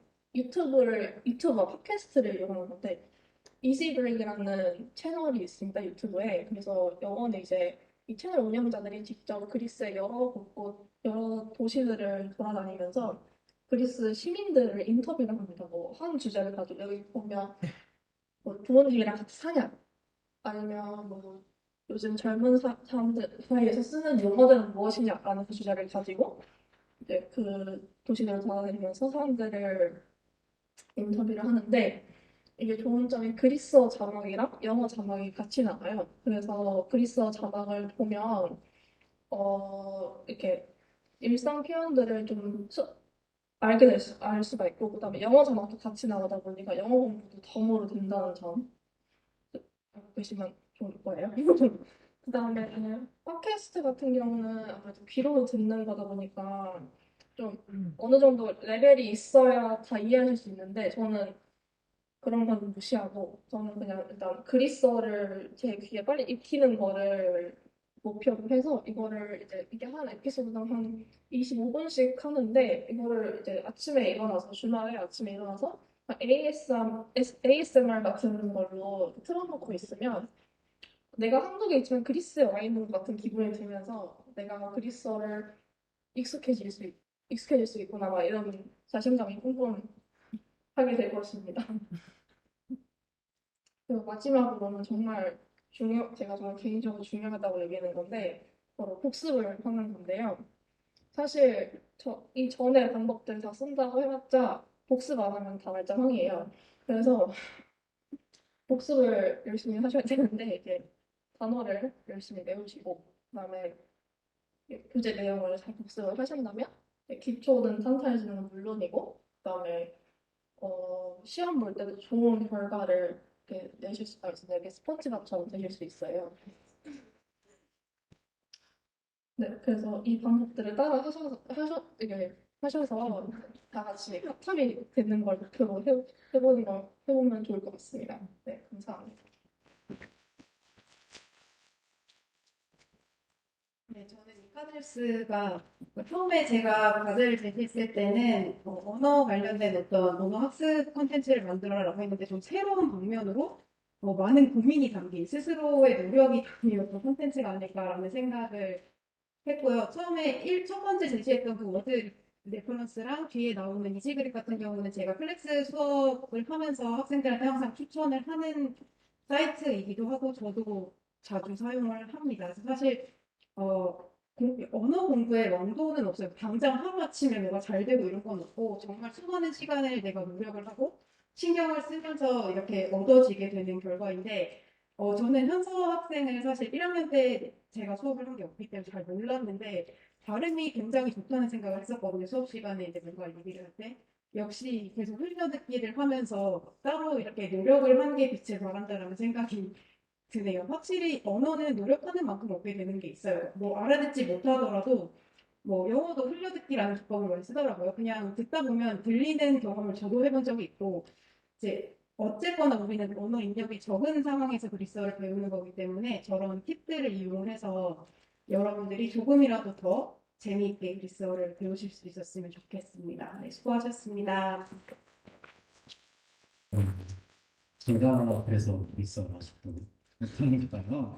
4년째 배우고 있는데 였었어요. 못하겠어요.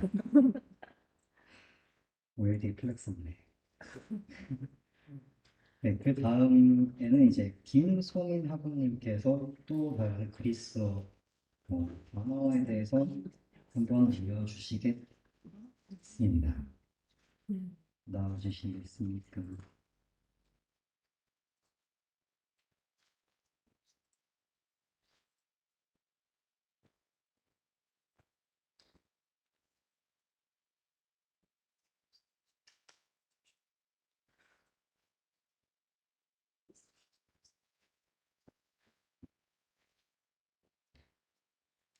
안녕하세요. 그리스학 전공 20학번 김소민입니다.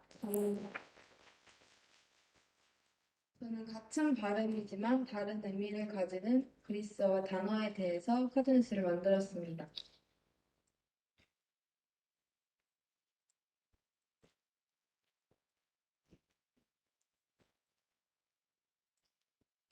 동음의어란 글자를 발하는 소리는 같으나 뜻은 다른 낱말을 의미합니다. 영어로 예를 들자면 차다라는 뜻의 바이, 그리고 스텝 바이 스텝의 바이, 그리고 인사를 할 때 바이, 이 세 단어가 동음의어입니다. 그리스어에도 물론 동음의어가 존재합니다. 첫 번째는 디알리마입니다. 디알리마는 아마 저희가 가장 반기는 그리스어 단어 중에 하나일 텐데요. 참여자들이 활동을 쉬는 시간을 의미합니다. 이 디알리마는 용액을 뜻하는 단어와 같은 발음을 갖습니다. 쉬는 시간 디알리마는 엡실론과 요따를 사용해서 이 발음을 내고 있고, 반면 용액으로 뜻하는 디알리마는 입실론만을 사용해서 이 발음을 내고 있습니다. 다음은 클리마입니다. 클리마는 기후를 뜻하는 단어와 포도나무를 뜻하는 단어 두 가지를 가져왔습니다.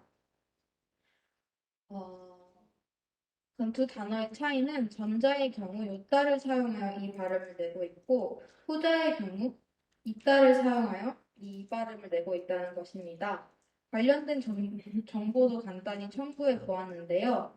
그리스는 따뜻한 지중해성 기후를 가지고 있고 또 포도나무의 경우 그리스 포도 품종은 약 300개 이상으로 매우 다양한 품종을 가지고 있습니다.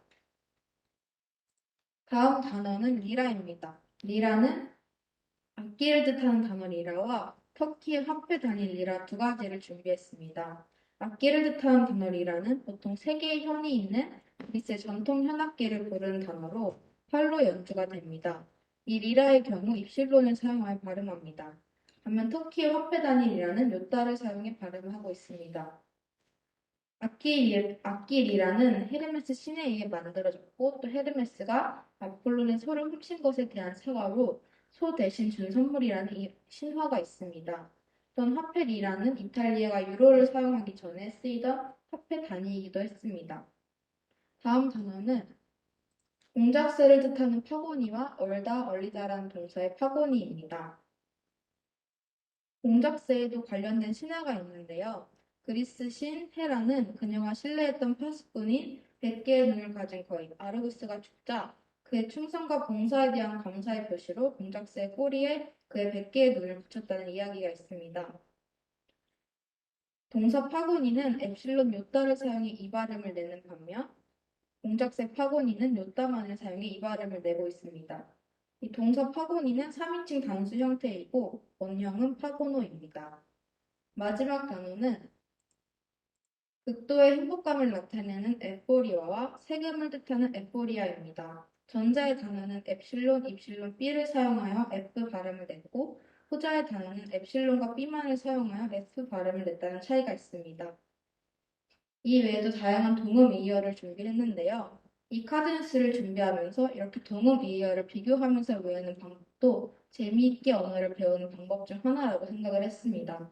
이상으로 발표를 마치겠습니다.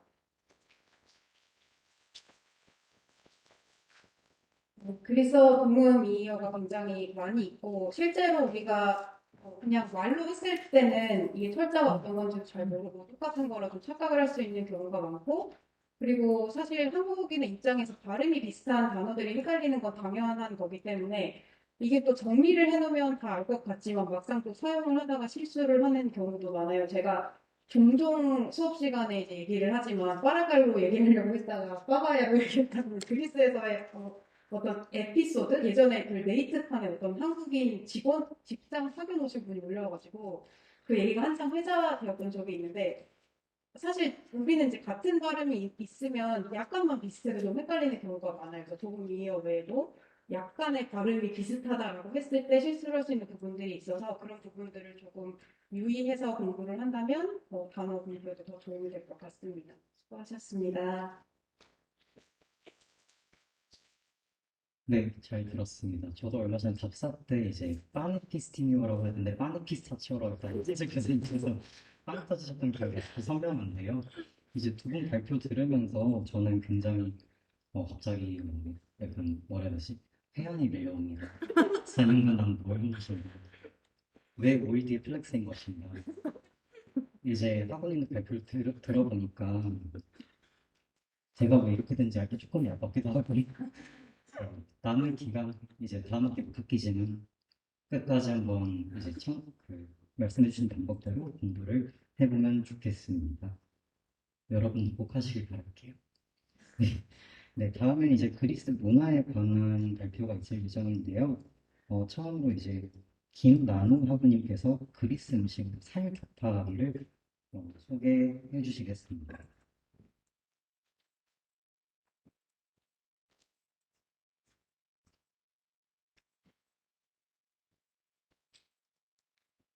네, 안녕하세요. 이번에 그리스 불가리아학과 3학년으로 편입한 김나누입니다. 다들 막 대본을 들고 나오셔서 굉장히 떨리네요, 갑자기. 이번에 제가 소개할 주제는 그리스 음식으로 살 격파학입니다. 제가 왜 이런 주제를 했냐? 제가 사실 약간 컴맹에다가 이런 컴퓨터로 작업하는 거를 해본 적이 없어요. 그래서 너무 떨리는 거예요. 만들기 전부터 어떡하지 걱정이 너무 많이 앞서가지고 걱정이 거의 극대화됐을 때 제 유튜브로 다이어트 영상을 보게 됐는데 갑자기 이제 수업 시간에 그리스 음식을 보면서 다이어트 할 때 아주 좋은 음식들이 많다라는 생각을 제가 했어요. 그래서 갑자기 그 생각이 번뜩 나면서 이런 주제가 나오게 되었습니다. 사실 다이어트 하기 너무 힘들잖아요. 그래서 제가 저 위에 다들 다이어트 때문에 힘들지? 그럼 따라해봐 그리스 식단이라고 적어놨는데 한번 따라가 볼게요. 맞아. 복부 때문에 고민인 사람 한번 먹어봐 그릭 요거트.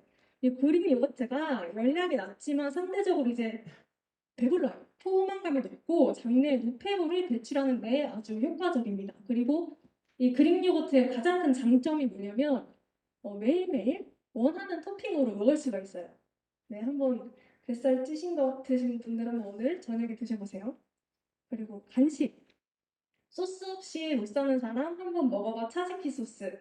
제가 소스 없으면 못 살거든요. 제가 감자튀김이랑 치킨 너겟 굉장히 좋아하는데 가끔 보면 그 소스 칼로리가 본 음식을 넘어서는 그런 경우가 굉장히 많아요. 그래서 제가 이럴 때 차즈키 소스를 먹으면 그 습관 개선하는 데 굉장히 좋겠다라는 생각이 딱 들어서 이제 간식에 포함을 시켰고요. 그리고 마지막으로 저녁.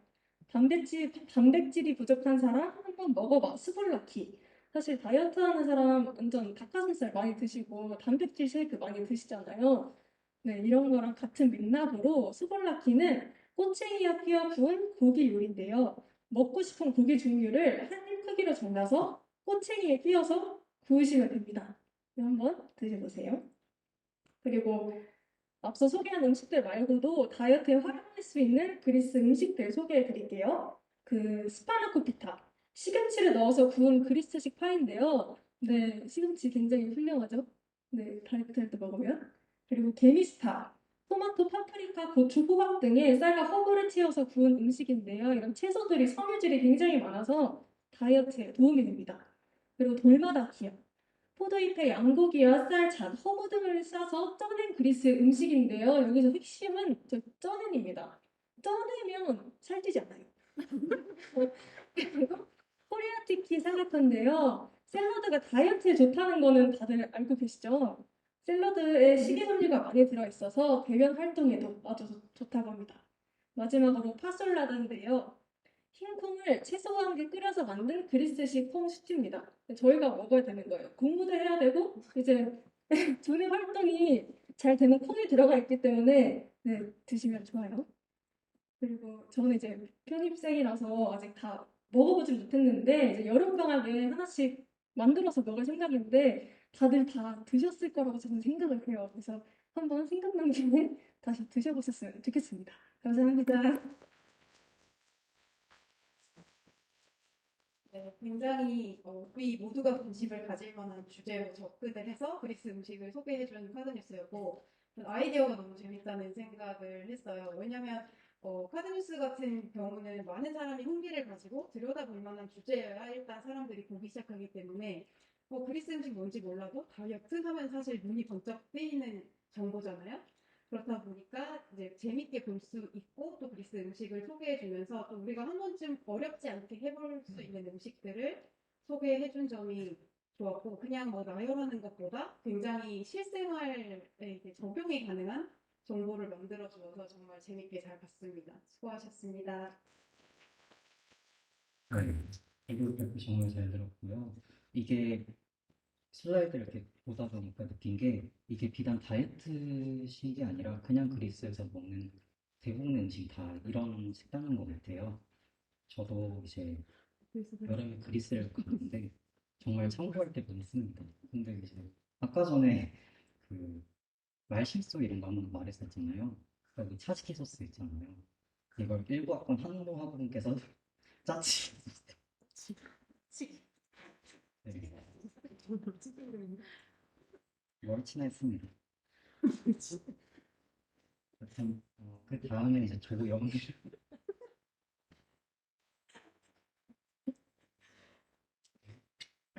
아, 네, 봐주시겠어요?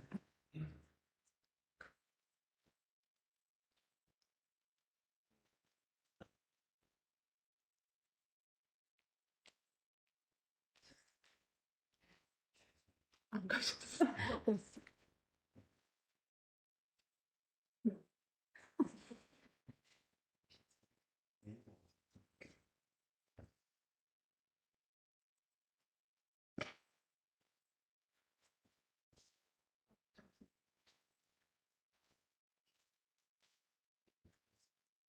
여기 마지막이에요.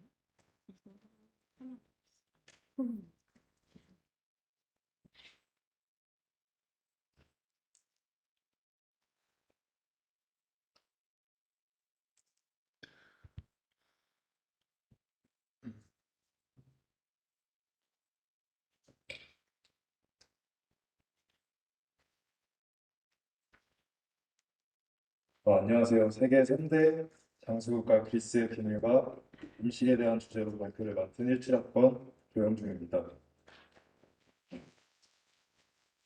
과거에 비해 우리나라의 평균 수명도 상당히 길어진 상황이지만 세상에는 우리보다 훨씬 장수하는 나라가 많습니다. 건강하고 쾌적한 노후 생활을 하고 있는 도시를 블루존이라고 하는데 블루존이라고 인정받기 위해서는 그 지역의 식생활, 노인들의 사회적 참여성과 소통활동 수준, 인생관 등 여러 부분에서 우수하다고 판단되어야 합니다.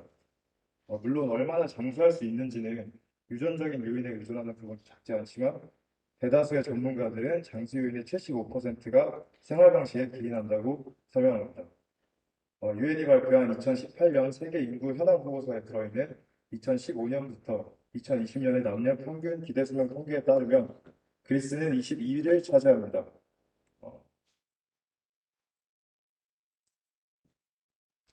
이제 특히 그리스 신화에 등장하는 이카루스가 인근 바다에 추락했다는 일화에서 섬의 이름이 유래했다고 알려져 있는 그리스 이카리아 섬은 90세까지 살고 있는 고령자의 비율이 미국의 4배가 된다고 합니다. 이곳 주민들의 식생활은 육류나 생선, 당류를 섭취하는 일이 적고 곡물이나 감자, 신선한 녹색 채소를 자주 섭취하는 식사가 중심이 된다고 합니다.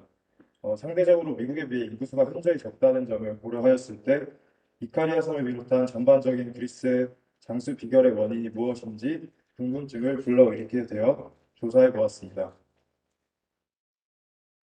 식생활에서 지중해 식단은 이탈리아, 스페인, 그리스 등 지중해 연안 국가의 식단을 말하며 2010년 유네스코 인류 무형유산으로 등재되었습니다. 지중해 식단은 주로 올리브 오일, 견과류, 시리얼, 과일과 채소, 생선, 유제품과 더불어 와인을 곁들인 식단으로 구성되며 심장질환 예방에 매우 효과적인 건강 식단입니다. 특히 육류나 가공식품 섭취는 최소화하는 것이 특징인데요. 이를 종합적으로 고려해 보았을 때 그리스의 음식 문화는 지중해 연안의 신선한 식재료를 함께 나누고 소비하는 것에 있다고 할 수 있습니다. 그렇다면 지중해 식단의 특징은 무엇일까요? 크게 세 가지 특징이 있습니다. 첫 번째 특징은 올리브를 많이 사용하는데 올리브 오일에 있는 단일 불포화 지방산은 나쁜 콜레스테롤을 제거해주는 효과가 있습니다. 그리스는 올리브를 많이 재배하고 있는데 산비탈에 세워진 마을이라 농작물을 재배할 땅이 별로 없고 척박한 지역이라 할지라도 곳곳에서 올리브 나무를 볼 수 있습니다.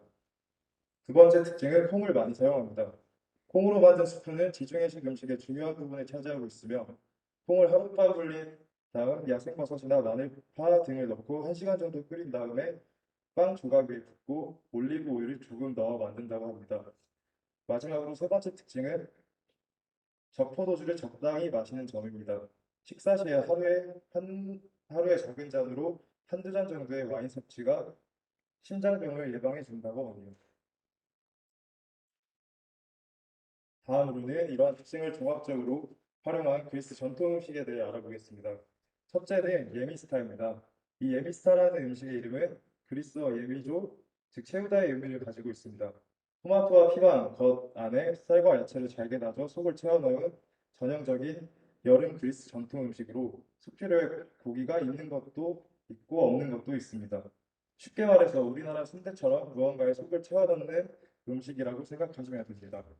우리나라에서도 오징어 순대, 경천 순대, 아바이 순대와 같이 특별한 순대들이 존재하는 것처럼 예미스타 역시 겉에 어떤 채소에 속을 채워 넣느냐에 따라 다른 종류, 다른 맛의 예미스타를 응용하여 만들어 먹을 수 있고 전통 요리인 만큼 각 가정마다 특별한 예미스타법이 존재한다고 합니다. 개인적으로 먹어보지는 못했지만 리조또 같기도 하고 볶음밥 같기도 해서 매력적이라고 생각했고 어디론가 떠나고 싶지만 바빠서 그러지 못한다면 집에서 예미스타 같은 이국적인 요리를 만들어 먹어도 좋을 것 같다 추천드립니다. 둘째는 무사카입니다. 그리스, 레반트, 발칸반도, 이집트, 터키에서 먹는 전통 채소 요리인 무사카는 여러 가지 형태가 있습니다. 주로 가지나 감자를 기반으로 만들고 대개 다진 고기가 들어가지만 채식인을 위한 버전도 따로 있다고 합니다.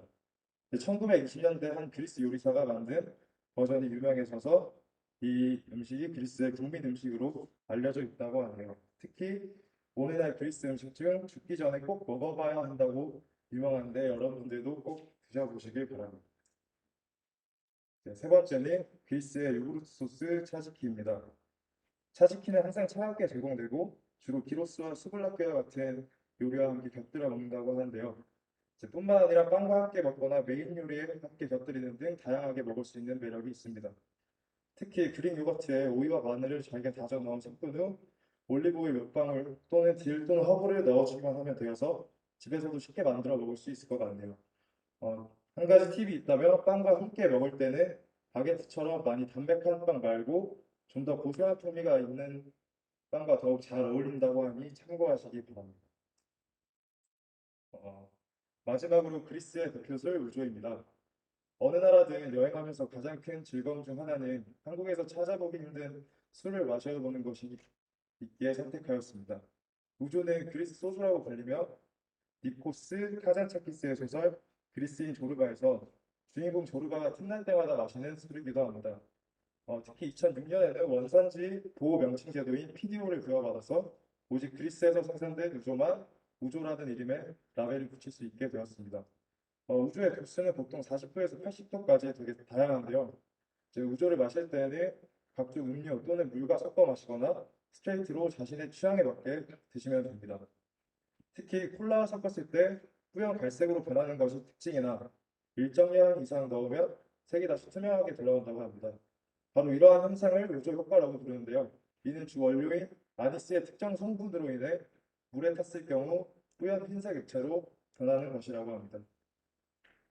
지금까지 지중해 식단의 유명한 특징 그리고 지중해 식단의 대표국가 그리스의 전통 음식에 대해 알아보았는데요. 개념적으로 많은 도움이 되셨길 바라며 발표를 마치겠습니다.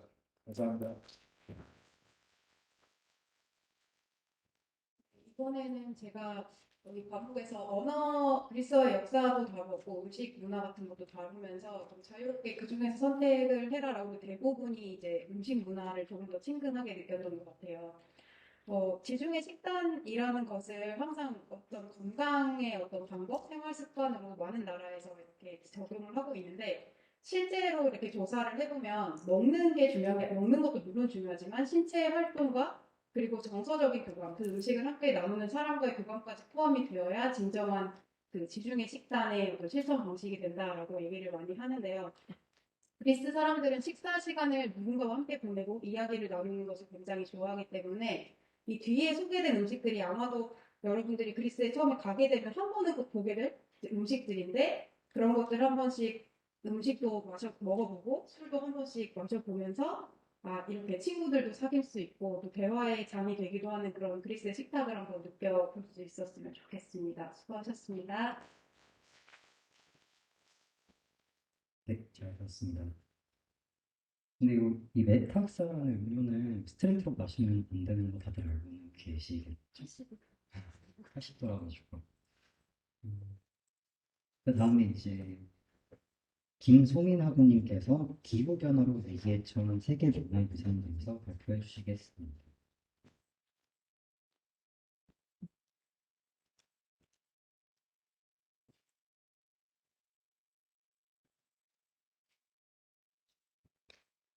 안녕하세요. 그리스학 전공 20학번 김소민입니다.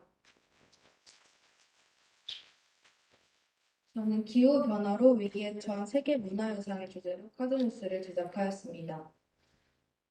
문화유산이 손상되고 위협을 받는 이유를 생각할 때 보통 전쟁이나 많은 관광객들의 방문 등 인해에 의한 이유를 생각하곤 합니다. 하지만 전 세계 자원 및 자연보호를 위한 국제기구인 IUCN이 2020년 11월에 발표한 자료에 따르면 문화유산의 4가지 가치인 뛰어난 아름다움, 지질학적 가치, 생태학적 가치, 종과 서식지의 가치를 위협하는 가장 큰 요소는 기후변화였습니다. 유럽의 많은 문화유산 중 고대 그리스의 문화유산을 주제로 정한 이유는 그리스는 유럽 문화의 요람이자 유럽의 역사와 서상의 근원이기 때문입니다.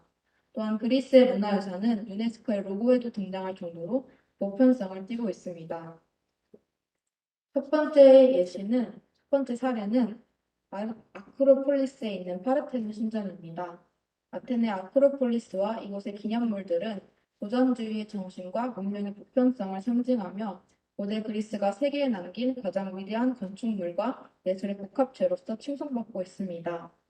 또한 이 건축물들은 고대 그리스 로마 시대뿐만 아니라 오늘날에도 그 영향력을 발휘하고 있습니다. 앞서 말했듯이 유네스코의 로고 속의 신전의 모델도 또한 파르테논 신전입니다. 그러나 이렇게 위대한 걸작인 아크로폴리스에 있는 고대 성벽과 신전의 기둥들은 기후변화로 인해 생긴 대기오염과 상성비, 그리고 가뭄, 집중호우 등으로 구조적인 문제를 겪고 있습니다. 아테네는 도시 전체가 아티카 분지 한복판에 위치해 있어서 도시 사방을 산들이 에워싸고 있는 형태를 갖고 있습니다. 이러한 분지 지형 특성상 대기오염에 쉽게 노출되어 있습니다. 이미 산성비의 반응으로 인해 이 아크로폴리스 유적들은 굉장히 위험한 상태에 처해 있습니다. 또한 이는 아크로폴리스뿐만 아니라 유럽 대부분의 기념물 중 대리석, 돌, 청동 등으로 만들어진 기념물들에도 해당하는 사항입니다. 두 번째로 조사한 것은 고대 올림피아 유적지입니다. 펠로폰네소스 계곡에 있는 올림피아 유적지에는 선사시대부터 사람들이 거주했으며 기원전 10세기경에는 제우스 신 숭배의 중심지였다고 알려져 있습니다. 또한 이곳은 신전들과 더불어 기원전 776년에 시작해 단년마다 거행된 올림피아에서 거행된 올림픽 경기를 위한 모든 경기장들의 유적이 남아 있습니다. 올림피아는 그 유적들의 존속 기간이나 질적 수준 면에서 펠로폰네소스의 고대 문명을 훌륭하게 진언하고 있습니다. 올림피아는 종교적, 정치적, 사회적 기능을 가진 고대 그리스 신전의 전형적인 사례이기도 합니다. 그러나 이런 올림피아 유적지 근처에서 작년 여름 서상 초유의 산불이 발생하여 이슈가 되었습니다. 2021년 여름에 발생한 그리스 산불은 2007년 발생했던 산불 이후 최악의 산불로 자료 사진에 보이는 빨간 부분이 모두 다 불에 타 피해를 입은 지역입니다. 약 1억 8천5만 제곱미터가 불에 탔고 1,466개의 가구들과 16,527명의 주민들이 피해를 입었습니다. 다행히 올림피아 유적은 큰 피해는 없었지만 앞으로의 산불 가능성에 대해 경고하는 매우 아찔한 화재였습니다. 이 당시 그리스는 섭씨 50도에 육박하는 기록적인 기온과 습도 10%에 불과한 지중해성 여름 기후가 결합한 최악의 상황이었습니다. 그리스에서는 섭씨 47도의 고온 사태가 일주일째 지속되었고 아테네의 경우에는 지상 온도가 섭씨 55도까지 치솟았습니다. 산불의 시작은 방화범에 의한 것으로 알려져 있지만 산불이 이렇게 커지게 된 원인에는 기후변화로 인해 극도로 건조해진 날씨와 폭염이 있었습니다. 세 번째 사례는 지구온난화로 인한 해수면 상승입니다. 지구온난화는 2000년 초부터 제기되어 왔던 기후 문제입니다. 최근에 IPCC가 발표한 클라이맥 체인지 2021 자료에서 앞으로 유럽 전역의 기온이 지구 평균 기온 변화를 넘어 계속 상승할 것이며 이 속도라면 발트해를 제외한 모든 유럽의 해수면은 지구 평균 해수면보다 높아질 것이라 발표했습니다. 또한 이와 관련된 연구로 독일 킬 대학의 연구진들은 지중해 해수면이 지금과 같은 상태로 상승하게 된다면 2100년이 되었을 때 그리스 델로스 섬을 포함한 49곳의 유네스코 세계문화유산이 홍수와 침식의 위험에 빠지게 될 것이라고 발표했습니다. 델로스 섬은 섬 전체가 고고학 유적지이며 문화유산으로 평가받고 있는 곳입니다. 유네스코 세계문화유산에 1990년도 등재된 델로스 섬은 피클레드트 제도의 성길 중 하나로 고대 그리스와 고전 그리스 시기의 중요한 중심지로서의 역할을 하였고 기원전 2세기와 1세기에는 국제적인 상부 도시로 상업과 무역의 중심지이기도 하였습니다. 또 그리스 신화에 따르면 이곳에서 아폴론 신이 태어났다고 합니다. 따라서 델로스 섬은 그리스의 신화, 역사, 고고학에서 매우 중요한 곳입니다. 이곳은 현재까지도 발굴 작업이 진행되고 있습니다. 이러한 델로스 섬이 해수면 상승으로 인해 물에 잠기고 침식된다면 막대한 역사적, 문화적, 사회적 피해가 있을 것으로 예상됩니다. 마지막 사례는 아토스산입니다. 아토스산은 그리스 북동부에 있는 산으로 그리스 정교회의 중요한 중심지입니다. 예술적, 종교적, 문화적 가치를 인정받아 1988년 세계문화유산으로 등재되었지만 현재 지진 위험에 노출되어 있는 지역입니다. 역사적으로는 최소 13개 이상의 강진이 아토스산을 강타한 것으로 알려져 있고 또한 지진뿐만 아니라 그에 따라오는 쓰나미, 산사태, 암석낙하 등의 2차 피해도 발생할 수 있어 더욱더 문화유산의 보존에 주의를 기울여야 합니다. 오늘 발표에 대한 해결 방안으로 저는 개인이 할 수 있는 해결 방안과 토목가족 차원의 해결 방안에 대해 조사했습니다. 우선 개인이 할 수 있는 해결 방안은 직접적인 해결 방안이 될 수는 없습니다.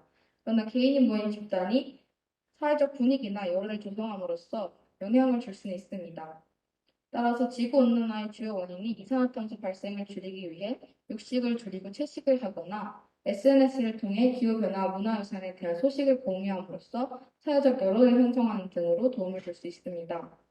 소국가족 차원에서는 저탄소 경제로의 전환이 이루어져야 합니다. 이에 관한 국제조약이 작년에 이루어졌습니다. 글래스고 조약에서는 우리나라를 비롯한 전 세계 197개국이 석탄 발전의 단계적 감축을 명시한 협약에 합의했고 각국의 온실가스 감축 목표도 내년에 다시 제출하기로 했습니다. 조약문에는 탄소 저감 장치가 없는 석탄 발전을 단계적으로 감축하며 비효율적인 화석 연료 보조금의 단기적 폐지를 촉구하는 문구도 게시되었습니다. 그리스 환경 문제는 기후변화의 원인을 통제할 수 있는 국가 메커니즘의 부족, 대규모의 도시 개발과 인프라 개발 등이 있었습니다. 따라서 모든 관련 정부 프로그램과 계획이 기후변화의 현실을 반영하도록 국가적 제도적 틀을 개선해야 합니다. 또한 산불이나 홍수 등의 자연재해는 인간의 통제 밖에 있습니다. 따라서 자연재해를 줄이기 위한 가장 좋은 방법은 재해 과정, 발생 가능 지역 등을 정확히 파악하는 것입니다. 우리가 통제할 수 없는 재해로부터 인명과 재산을 안전하게 지키려면 과학적인 이해를 통해 그 과정을 미리 파악하는 데 노력을 기울여야 합니다. 과학적으로 미래를 어느 정도 예측할 수 있게 되면 많은 사람들이 대비할 수 있게 되고 문화유산도 미리 보호할 수 있습니다. 마지막으로 이미 훼손이 진행되고 있는 문화유산에는 문화재 보건 보존 전문가와 디지털 보건의 협력으로 과학적인 보건과 보존을 해야 합니다. 올림피아의 경우 작년 11월 마이크로소프트사에서 AI 복원으로 올림피아를 복원할 것을 발표하기도 했습니다. 오늘 말씀드린 사례 외에도 전 세계 곳곳에서 기후변화로 인한 문화유산의 손상이 심각해지고 있습니다. 지구온난화로 인해 발생하는 기후변화는 인간과 동식물들의 미래를 위협할 뿐만 아니라 우리 인간이 지나온 과거와 또 미래까지도 위협하고 있다는 생각이 들었습니다. 따라서 기후변화를 위기로 인식하고 세계 문화유산을 비롯해 여러 나라의 문화재를 관리할 수 있는 대책을 마련해야 한다고 생각이 들었습니다. 이상 발표를 마치겠습니다.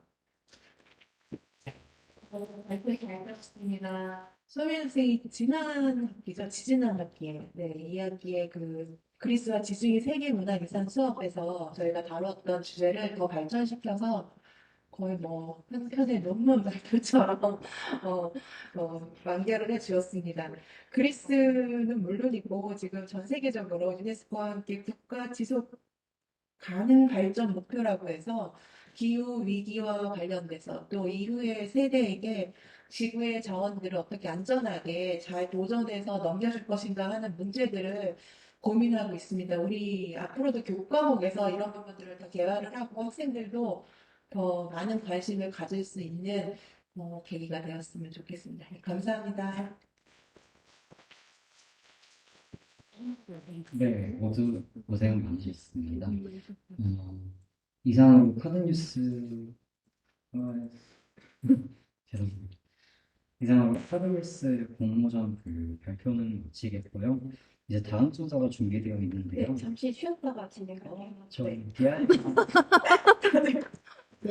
한 5분 정도 쉬었다가 그 다음 이제 졸업생 특강을 듣도록 하겠습니다. 화장실들 다녀오시고 쉬세요. 진이가 쓰고만 아니면 지금 잘하는 거요? 누구 다 나도 봐야 될 것 같은데. 참석하신 분들은 여기 명단을 다 이름들 표기해 주세요. 네, 그리고 저기서 기념품과 다과도 받아가시면 될 것 같아요.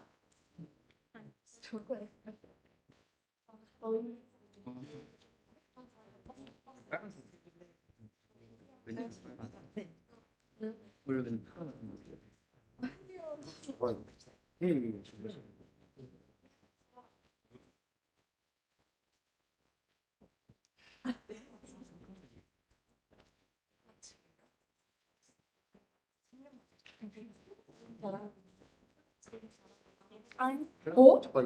이거 아니 왜? 왜? 왜? 장난해?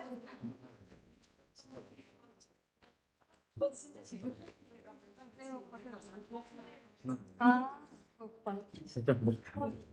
아니, 아야, 내가 그거 일이라고 있었는데 나 수식까지 나왔다. 저도 하나 지웠어. 수식카도? 왜? 왜? 이거 그게 가끔 진짜 시간 뭐지? 나도 필기를 제대로 안 해.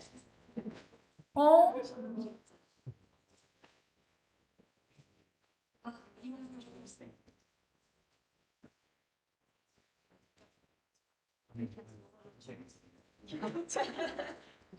야, 설마 녹화하는 거야? 여기 내 얼굴 나서는 안 돼? 진짜 지나갔을 때. 아, 싫은데. 나 이거 녹화하는 거야? 응. 올려, 어디에? 내 얼굴 나왔으면 어떡하지? 여기 지나갔어. 아, 졸라 싫다. 그런 거 없다.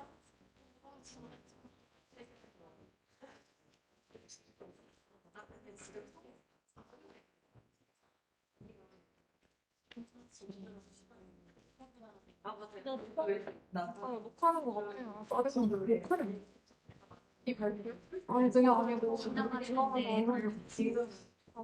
내 얼굴 찍히는 거 싫어. 말해주는 게 지나오면서 써 있어.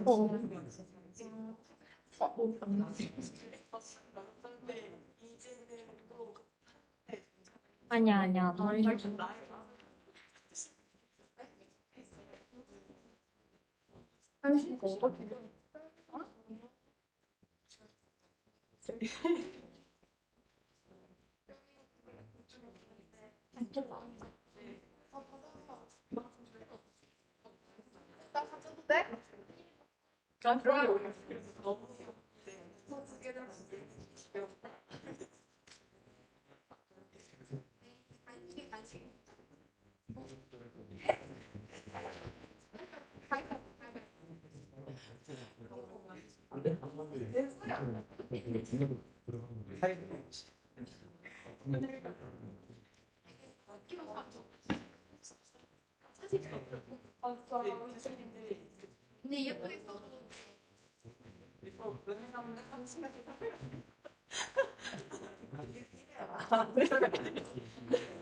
큰일 나. 은은하게 쉬는 있으시죠?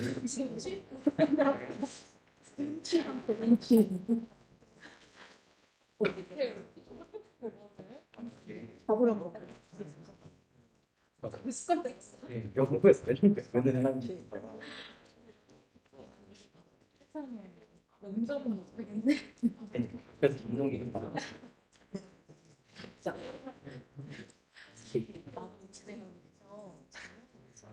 아니다 치고는 안돼 이건 좀 안돼 진짜 최지용 시험.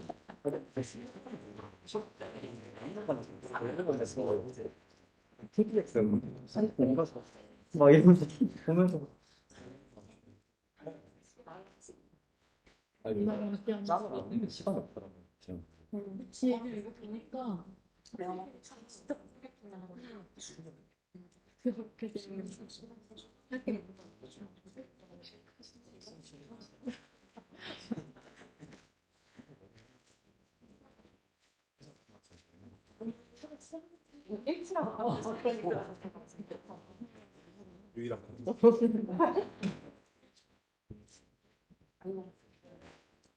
과자가 다 떨어졌으니까 하나 먹었어.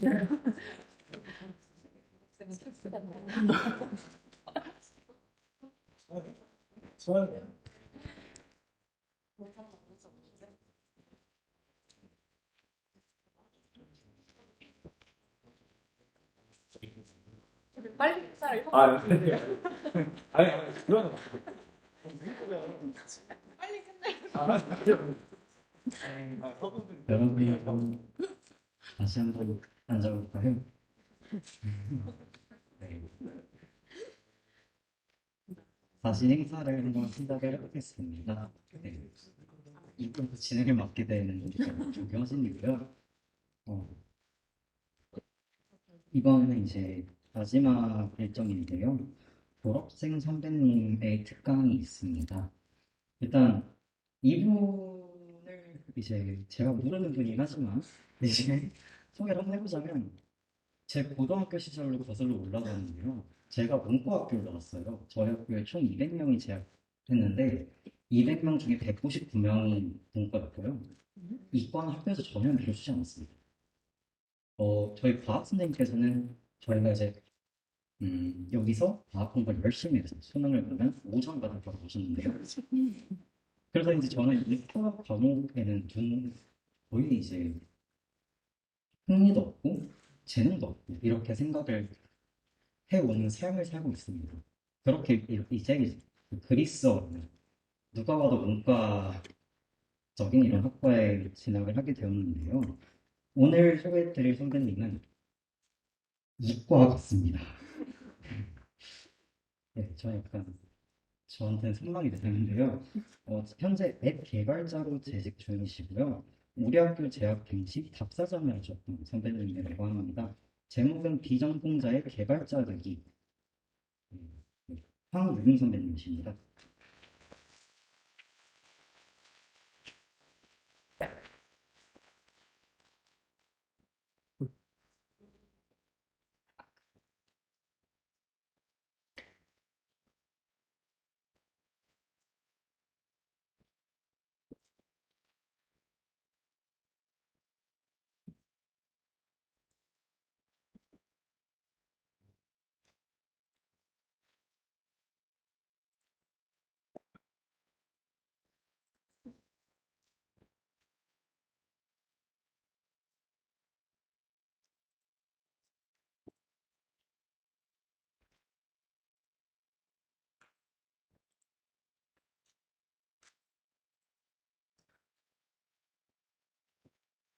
네, 안녕하세요. 저는 그리스 불가리아과를 졸업하고 지금은 풀스택 개발자로 일하고 있는 황유림입니다.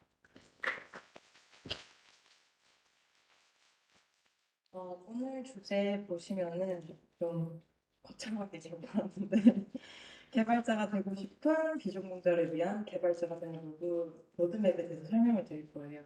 사실 개발이라고 하면은 문과생들은 그게 뭐야 무서워 나 못해 이런 부담감부터 생기실 거예요.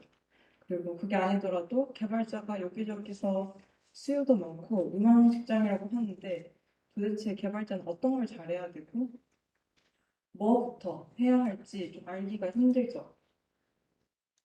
그렇다고 무턱대고 학원을 끊자고 하니까 시간과 비용이 또 많이 소요되고 개발하는 외계어처럼만 보이실 거예요. 하지만 오늘 저와 함께 개발이 어떤 걸 하는지 어떻게 하면 되는지에 대해서 이해를 하신다면 더 이상은 나와 관련 없는 분야가 아닌 괜찮은데 나도 해볼까? 라는 관심 있는 분야가 되실 거예요. 사실 저도 개발의 기억도 모르고 시작했어요. 저는 약간 지금 아마 드시는 생각이 그럼 저 사람 이중전공을 뭐 콩공이나 그런 걸로 했나? 라고 하실 건데 저는 1전공은 여러분들과 같은 그리스 불가리아를 갔고 2전공도 놀랍게도 문화 콘텐츠예요.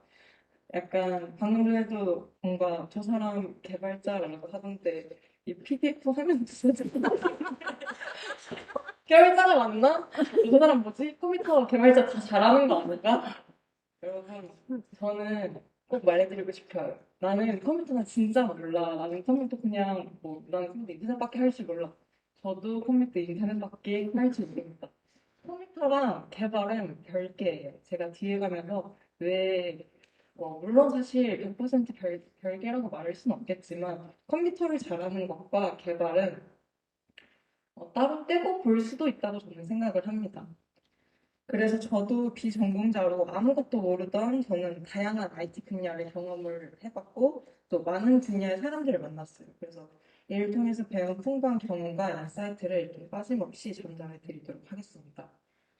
먼저 처음 개발자로 발을 뗄 때 복잡한 코딩을 바로 이렇게 진입을 시작하게 되면은 머릿속만 복잡해지실 거예요. 그래서 차근차근 단계별로 개발자가 되기 전에 꼭 알아야 할 것들을 알아봅시다. 먼저 IT 직군을 알아볼 거예요.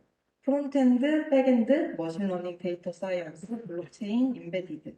그리고 또 개발자가 되기 위해서 알아야 할 용어들. 그리고 개발자로 취업 커리어 전환을 위해서 꼭 알아야 하는 것들을 알아보겠습니다. 그래서 오늘 저와 함께 어엿한 개발자로 나에게 더 맞는 직무를 찾고 개발 실력을 늘리는 방법을 배워보도록 하겠습니다. 오늘 저는 코딩을 어떻게 하는 건지를 알려드리진 않아요. 하지만 제가 가르쳐드린 정보들은 코딩을 배울 때 도움이 많이 될 거예요. 그러기를 바랍니다. 그래서 큰 그림을 미리 그려보면 목적과 방향이 뚜렷해서 남들보다 좀 더 빠르게 성장하실 수 있을 거예요. 지금 앞에 보이는 그림은 미국에서 실시한 설문조사에 따르면은 올해 가장 유망한 직종 10가지를 뽑은 것 중 대부분이 IT 관련 직종이에요. 1위는 엔터프라이즈 설계자고 나머지 2, 3, 4, 6, 7, 8, 9위도 IT 관련 직무예요.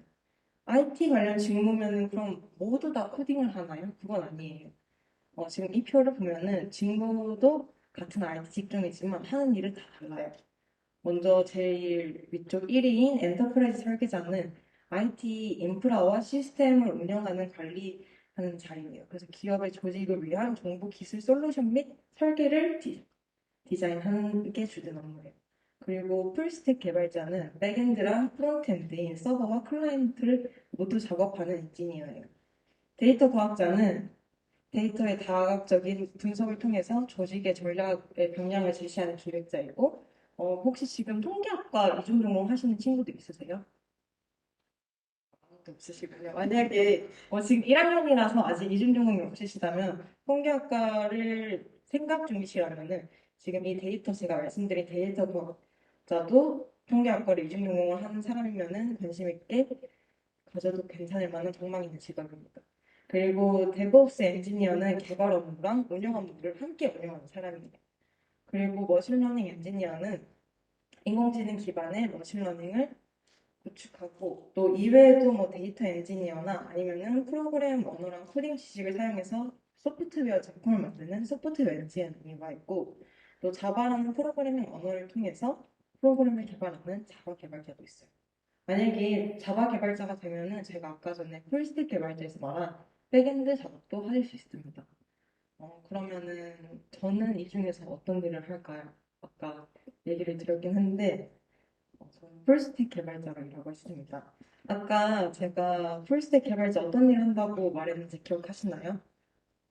네, 백엔드랑 프론트엔드를 모두 다 작업하는 일을 해요. 그래서 개발 쪽에 어느 정도 관심이 있으시면은 백엔드가 뭔지, 프론트엔드가 뭔지 아실 테지만 모르시는 분들도 있을 테니까 그게 뭐 하는 건데 라는 생각이 드실 거예요. 그러면은 저와 함께 프론트엔드랑 백엔드에 대해서 간단하게 보도록 합시다.